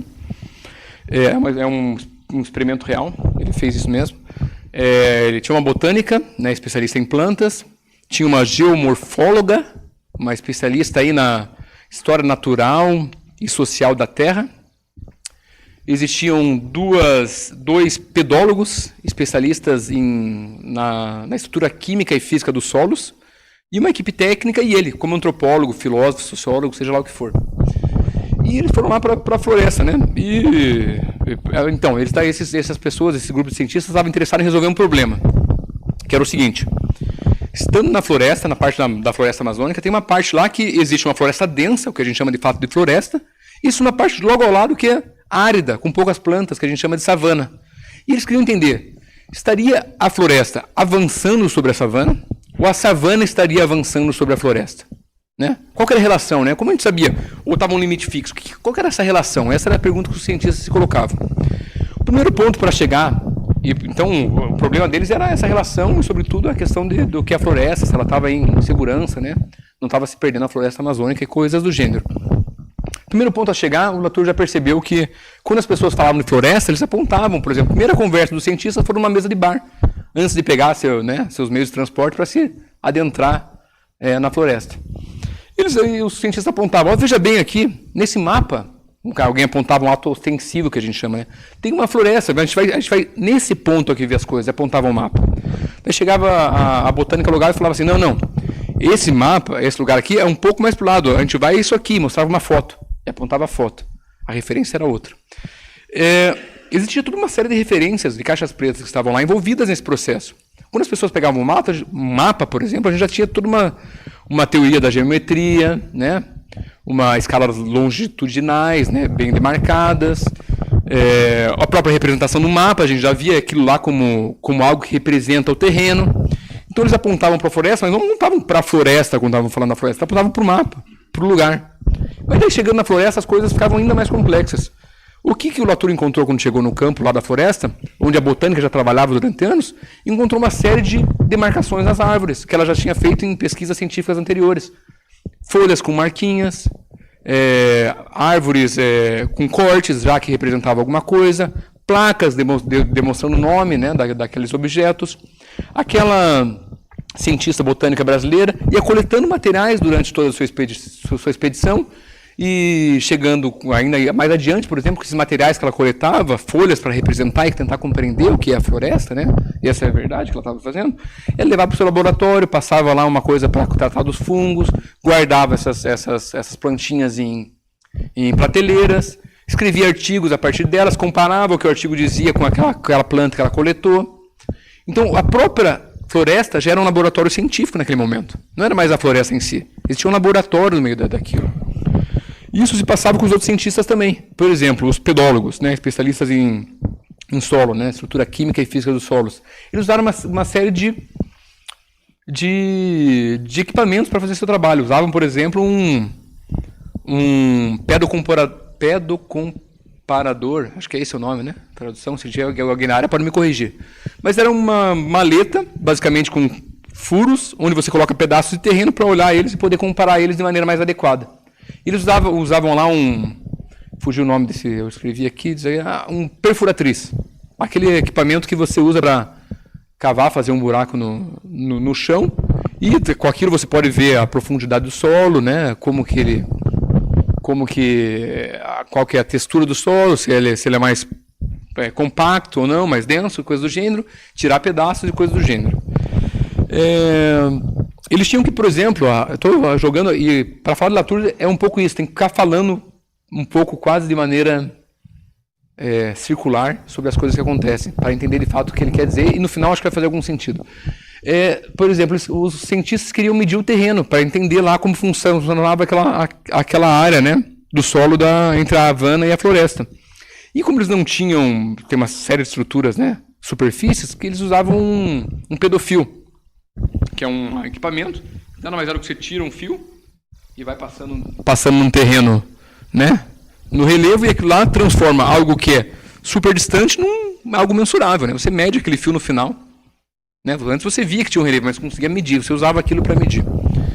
Em alguns momentos sobre discussões de solo, os cientistas faziam mais do que usar seus aparelhos técnicos, mas numa discussão, por exemplo, que os dois pedólogos fizeram entre eles sobre a textura do solo, se era arenoso ou não era, ácido ou não era, os cientistas colocavam o solo na boca.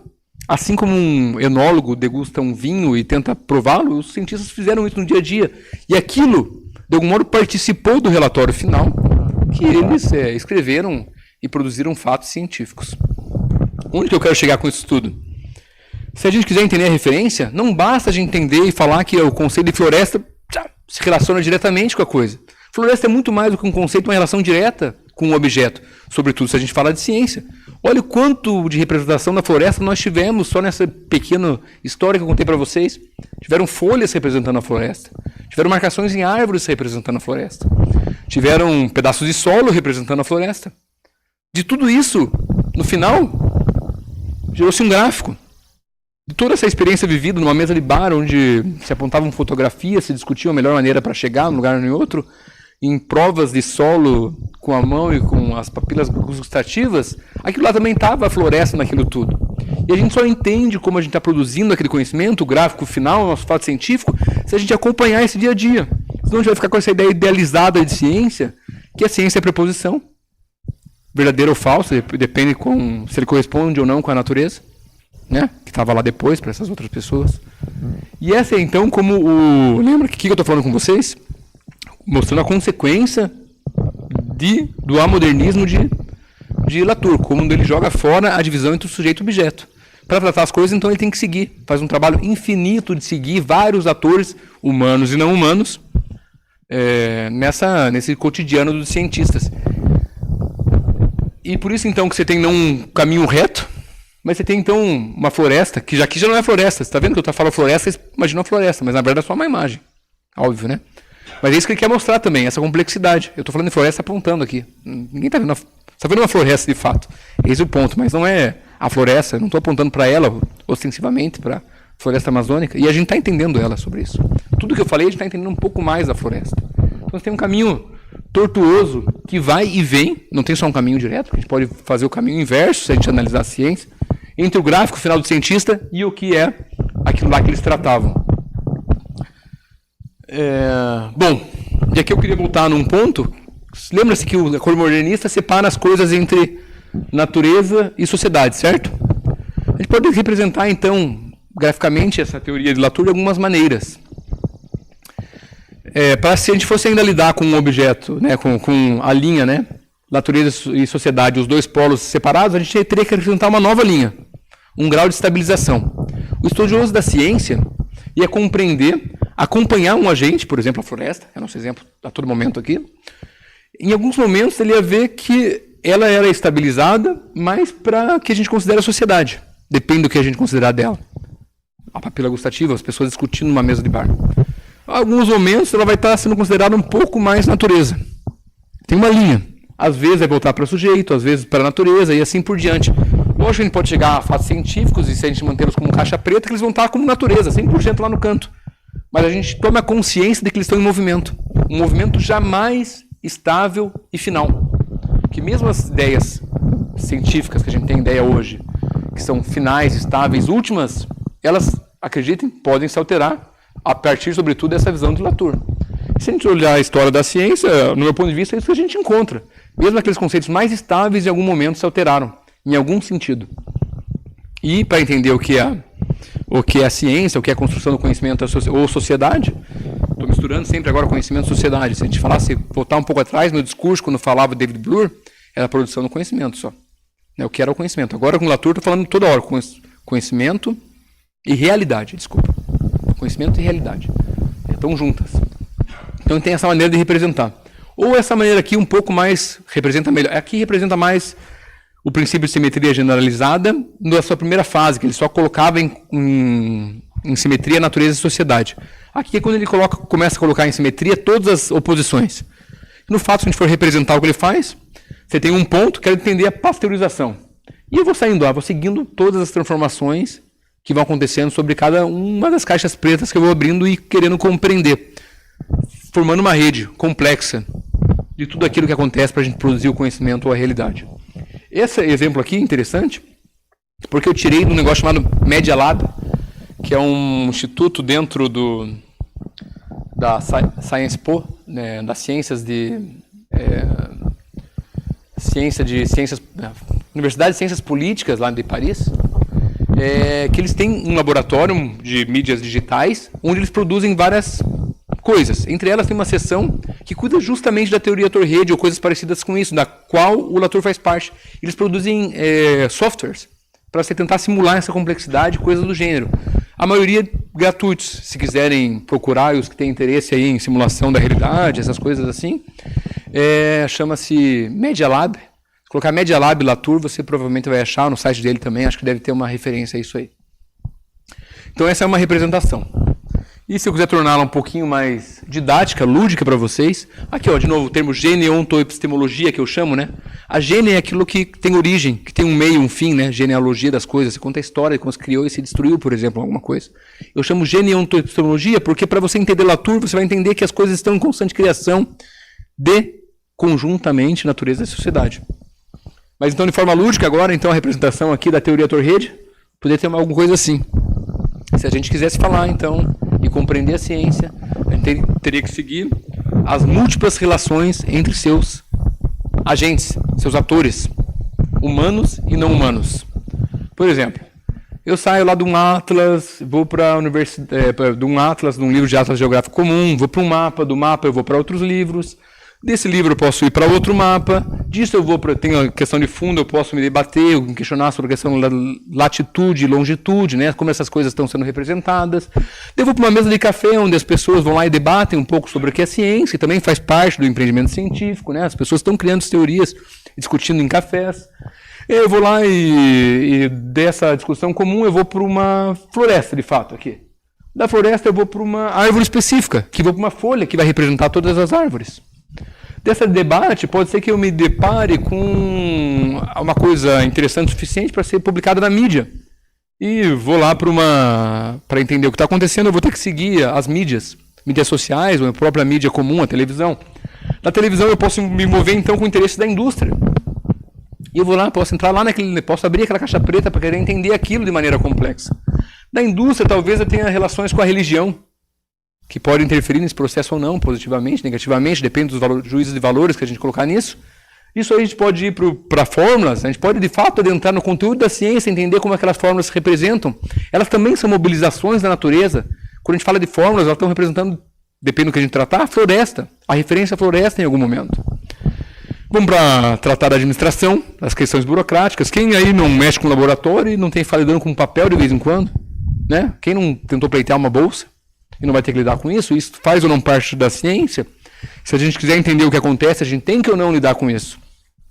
Isso é importante ou não? Me parece que no dia a dia, se a gente começa a analisar com cuidado o andamento do cientista, isso está tudo em relevância. E a teoria do Latour tem para mim, às vezes, uma relação entre o senso comum e algo totalmente fora do inesperado. Que ao mesmo tempo que é tudo meio maluco, a maneira e o vocabulário que ele fala, é tudo muito comum se a gente pensar, de fato é assim. Certo? Bom, deixa eu ver quanto tempo a gente tem. Bom, aqui rapidamente, tá? Na história da filosofia que vocês têm tratado, aqui a gente passou por várias viradas, né? Momentos, giros conceituais. A gente começou lá com a lógica e com metodologia, a gente teve uma virada histórica com o Thomas Kuhn, uma virada social com o David Bloor, uma virada antropológica com o Latour na sua fase de vida de laboratório, e uma virada, então, ontológica ou ontoepistemológica, com isso que eu estou apresentando para vocês hoje. Lá com o Gupani, que vai começar na aula que vem, mas que na verdade vem depois da outra aula do Dimas, vocês vão fazer uma nova virada, vocês vão tratar da virada tecnológica, quando de fato a tecnologia começa realmente a fazer parte desse debate sobre o que é ciência. O Latour já faz isso, mas a gente falei aqui sobre isso, mas sem foco, né, dar atenção para essa questão, como conceito.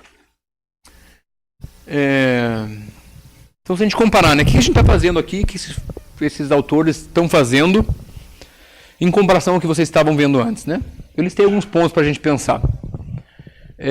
Agora, a atenção é dada não às teorias ou às fórmulas, a gente está olhando a atividade científica, né? A ciência em ação, como o Latour chamou. Você tem uma nova agenda de problemas. Antes eles davam o quê? Com o que lidavam os filósofos anteriormente? Um problema da demarcação, ou seja, o que é ciência, o que não é ciência, sobre a cientificidade, sobre a correspondência, né, que eu falei várias vezes, né, a teoria da correspondência, teoria e mundo, sobre a lógica, né, o papel da lógica no conhecimento. Para esses autores, não, o que interessa é a atividade, é o processo, são os interesses da sociedade, que antes estavam praticamente excluídos. As relações ou as múltiplas causas do conhecimento, se a gente falar nos termos de Bloor, ou então as múltiplas relações entre agentes, se a gente falar nos termos de Latour. A gente tem uma atenção às controvérsias científicas, aquilo que está em movimento, não é algo estático mais que a gente dá atenção. A ciência ela é vista como um processo, não como um produto. Tudo isso que a gente está fazendo, que vocês fazem, são ciência, então em constante modificação. A gente pode verificar algo como um produto, mas nunca vai ser o produto final. As teorias e proposições são parte da ciência. Se a gente quiser entender a ciência, sim, a gente vai falar sobre o conteúdo da ciência, sobre as fórmulas em questão, mas aquilo vai ser um pedaço. Não toda a ciência, se nosso propósito é entender o empreendimento científico. A ciência é explicada de maneira mais realista. Agora, isso é uma coisa provocativa, que na verdade é o que esses autores concluem então em debate. Latour e Bloor estão em debate a todo momento quem explica a ciência de maneira mais realista. Por fim, meu último slide, então, só para a gente retomar então o que a gente aprendeu hoje, para sair desse amontoado de conceitos e questões que eu falei, alguma coisa para a gente retirar, para reter, se a gente quiser utilizar isso depois. Bom, primeiro momento a gente falou sobre o David Bloor, o programa forte, vale a pena a gente se atentar que ele se opôs à sociologia do erro, e para isso criou uma série de princípios, entre eles o princípio da simetria, que diz que todo conhecimento, não importa o lado da dicotomia, tem os mesmos tipos de causa, entre elas a social. Segundo, a gente falou de Bruno Latour, em seu momento de proximidade do programa forte, quando ele falou da antropologia da ciência, viu que um social bem orgânico, e que para você compreendê-lo tem que acompanhar o dia a dia dos cientistas, e se opôs ao que a gente chamou de ciência da periferia. Depois a gente viu seus desacordos explícitos naqueles artigos que eu citei, e por fim chegamos à teoria Torrede, que o Latour é talvez o seu representante mais popular. Entre eles temos ainda o Michel Calon, o John Law e outros aí, filósofos ainda vivos, todos eles. E lá a gente tratou do princípio de simetria generalizada, que tratou também não só a verdade e a falsidade, mas também a natureza e a sociedade como nos mesmos termos, da mesma maneira, né? De maneira simétrica. Depois dessa natureza e sociedade se expandiu mais ainda, com uma aversão a todo tipo de dicotomia. Restou, então, com essa crítica ao acordo moderno, restou um trabalho do estudioso da ciência, seguir infinitamente essa multiplicidade de atores e suas relações. Bom, eu posso continuar se quiserem, mas eu acho que eu vou parar aqui. Pelo tempo, a gente pode abrir um pouco para pergunta, se tiver, e agradeço aí a atenção de todos no momento.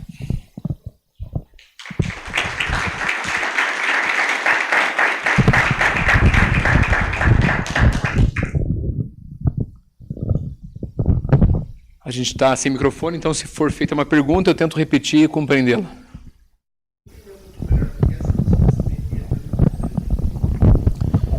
A pergunta então é por que a noção de simetria é tão importante? Porque, de algum modo, tem uma importância histórica, né, que os debates dessa época filosóficos se deteram, né, se ativeram a isso de maneira constante, e são os termos que os próprios autores utilizam para tratar de suas diferenças, mas a simetria se torna importante quando a gente começa a tratar do Bloor, que é justamente quando ele fala assim, pessoal, temos que tratar os dois lados do conhecimento de maneira idêntica. Se existe uma causa social no erro da ciência, no seu fracasso, a gente tem que tratar daquele lado. Então, a ideia de simetria, de tratamento igualitário, no caso no vocabulário de Bloor, e procurar as mesmas causas, tem que estar tanto de um lado quanto de outro. Então, essa parte que a simetria é importante. E daí o Latour dá, então, um passo a mais.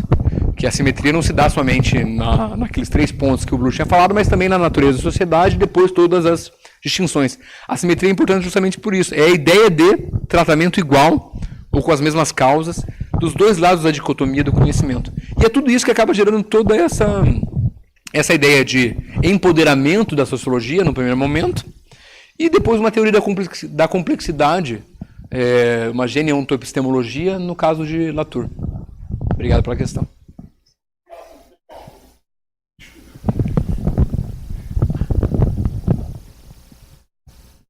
Mais alguma questão? Alex.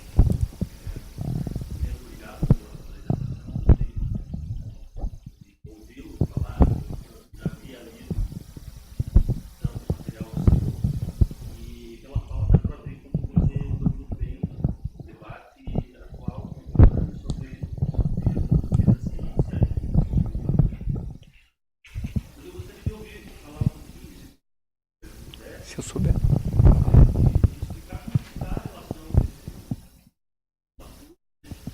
Do Bruno Latour?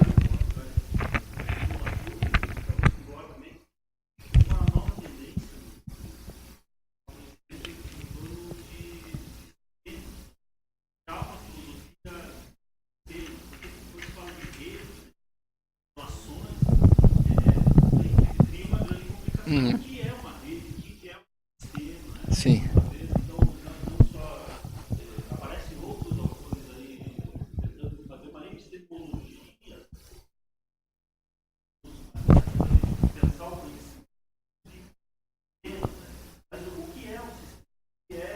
Pensar assim, por exemplo, eu estou no ponto da rede ali, né? Eu trabalho ali no laboratório, especificamente, com determinada atividade, e eu não estou em outro ponto. Como é que esse cara deve pensar em outro ponto, né? Então, por exemplo, eu trabalho mais com questões matemáticas, e eu sei que tem implicações sociológicas por trás.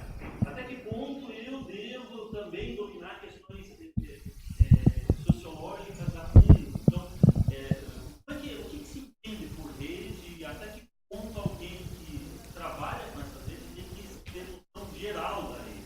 Sim. E tem várias teorias dos sistemas que dizem, olha, uma coisa é eu saber que tem a rede, né? Outra coisa é eu dominar a rede como um todo. Sim. Aí a rede ela é mais dominada pela comunidade, né? Tem gente que está numa ponta da rede, outra está na outra ponta, e a gente se abraça e daí surgem as questões da multidisciplinaridade. Então, o que é essa a relação, por sua vez, e qual que é de rede, de sistema que está envolvido nessa epistemologia, nessa ontologia? Tem alguma coisa nesse sentido? Tá bom, vou tentar. A questão relaciona esse debate aqui apresentado com a ideia de sistemas, que tem já autores que trabalham essa questão atualmente. A questão é saber de que modo um sistema se comunica com o outro e que alguém pertencente a um sistema tem que ou não dominar todo o sistema e qual também a relação que ele tem que ter com outros sistemas, né? E daí sua pergunta foi, né, qual que então é a teoria de sistemas que está por isso e um pouco sobre essas relações entre sistema e sobretudo esse pensamento aí final de Latour. Bom, minha resposta é o seguinte, até achei bastante interessante a sua questão, agradeço, Mas eu, quando estudava administração, ainda era um acadêmico de administração, eu estudei uma coisa chamada dinâmica de sistemas, que é mais ou menos um tanto de ferramentas e softwares que tenta entender as relações dentro de um ambiente empresarial e seu meio externo, em suas múltiplas relações, e a gente tenta né, fixar aquilo por meio de cálculos matemáticos e tal, tentar prever, né, cenários futuros. E toda hora que eu lia Latour, eu pensava nisso aí, né? Eu pensava, poxa, tem um pouco, né, de sistema, de fato, né, de complexidade, né, teoria da complexidade, por isso eu chamo, foi daí que eu tirei a ideia de chamar assim, teoria da complexidade e isso tudo que Latour fala. Mas o interessante é que, de fato, eles não utilizam esse vocabulário, eles não falam assim, temos um sistema que bem poderiam, bom, eles, pelo menos nos textos que eu conheço e aquilo que eu me ativo, né, talvez tenha algum lugar que eles tratem disso. Mas aí sobre a sua questão, né, que você colocou aí no meio da pergunta, mas até que ponto eu, partícipe de um sistema, tenho que compreender o sistema como um todo ou ter contato com outros sistemas, né? Se você quiser, na teoria de Latour, compreender a ciência não é o mesmo que fazer ciência, né? Nesse sentido, a ciência que está em estudo. Você vai ter que, de fato, fazer o máximo número de relações possíveis, estudar, de fato, todos os sistemas possíveis. Tem um artigo do Latour que é bem interessante e polêmico, no qual ele fala que recebe um orientando em casa para orientá-lo sobre como terminar uma tese de doutorado em teoria Torre-Rede. E o cara chega lá e fala, emputecido, dizendo assim, nossa, eu estou seguindo aqui seus ideais, não parei de escrever, estou com 300, 400 páginas, e nunca acabo de escrever sobre isso. Onde que eu vou chegar? Cadê as estruturas? Alguma coisa eu tenho que encontrar no meio disso. E o Latour responde para ele assim, você quer saber se você acabou o seu trabalho? Fazendo a teoria Torre-Rede? Você faz o seguinte, pergunta lá para a parte de normatização da tua universidade quanto que é o número máximo de páginas que um doutorado pode ter. Quando você chegar nesse número, você acabou. Isso fazer a teoria Torre-Rede, você vai seguir infinitamente uma quantidade de autores. Não vai ter esse fim que você está encontrando, porque a gente vê as coisas como um processo. E a gente quer entender a complexidade mesmo, essas relações. Então, se você quiser entender a ciência, vai ter que fazer isso. É uma coisa meio inacabável. Sim, vai ter que passar por tudo se a gente seguir essa teoria de Latour. Mas agora, se você está fazendo ciência, está no meio de uma rede, significa que você tem que fazer tudo isso, essa relação? Se você quiser ter uma visão um pouco mais complexa da sua atividade, sim. Mas você pode ser um excelente cientista sem compreender, de fato, toda a rede, né, que participa disso. Então, a gente pode diferenciar o que é fazer ciência e o que é fazer ciência enquanto estudo científico, que é analisar a ciência. Acho que eu veria as coisas dessa maneira. Por favor.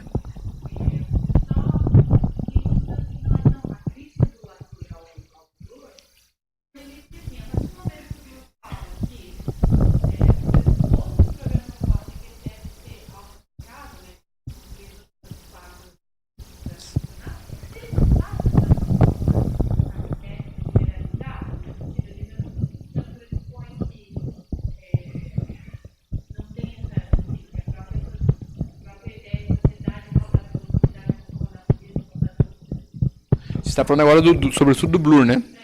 O Bloor ele tem 4 princípios. Um deles é o da reflexividade, que eu não falei muito aqui nesse momento, e acho que é isso que ele se refere. O princípio da reflexividade diz que os mesmos princípios do programa Forte devem se aplicar à sociologia do conhecimento. Por que o Bloor aplica esse princípio, né? Porque, em algum momento, ele teve que lutar bastante com a ideia de que a ciência era algo que estava num pedestal, imune a qualquer tipo de abordagem sociológica, como se o conhecimento científico fosse autoexplicativo em suas relações sociais, sobretudo no que diz respeito ao conteúdo do conhecimento. Acontece que, se ele tirasse a ciência do pedestal da imunidade sociológica de ser explicada por outras atividades, e falasse que o conhecimento que ele está produzindo não poderia ser aplicado a ele os mesmos princípios daquilo que ele faz, ele cairia numa contradição. Ou então colocaria pelo menos a sociologia no pedestal que antes a ciência se encontrava. Agora você perguntou se isso não tinha algum tipo de relação assimétrica, né? Quando ele trata o princípio da reflexividade. Simétrica. Marcos.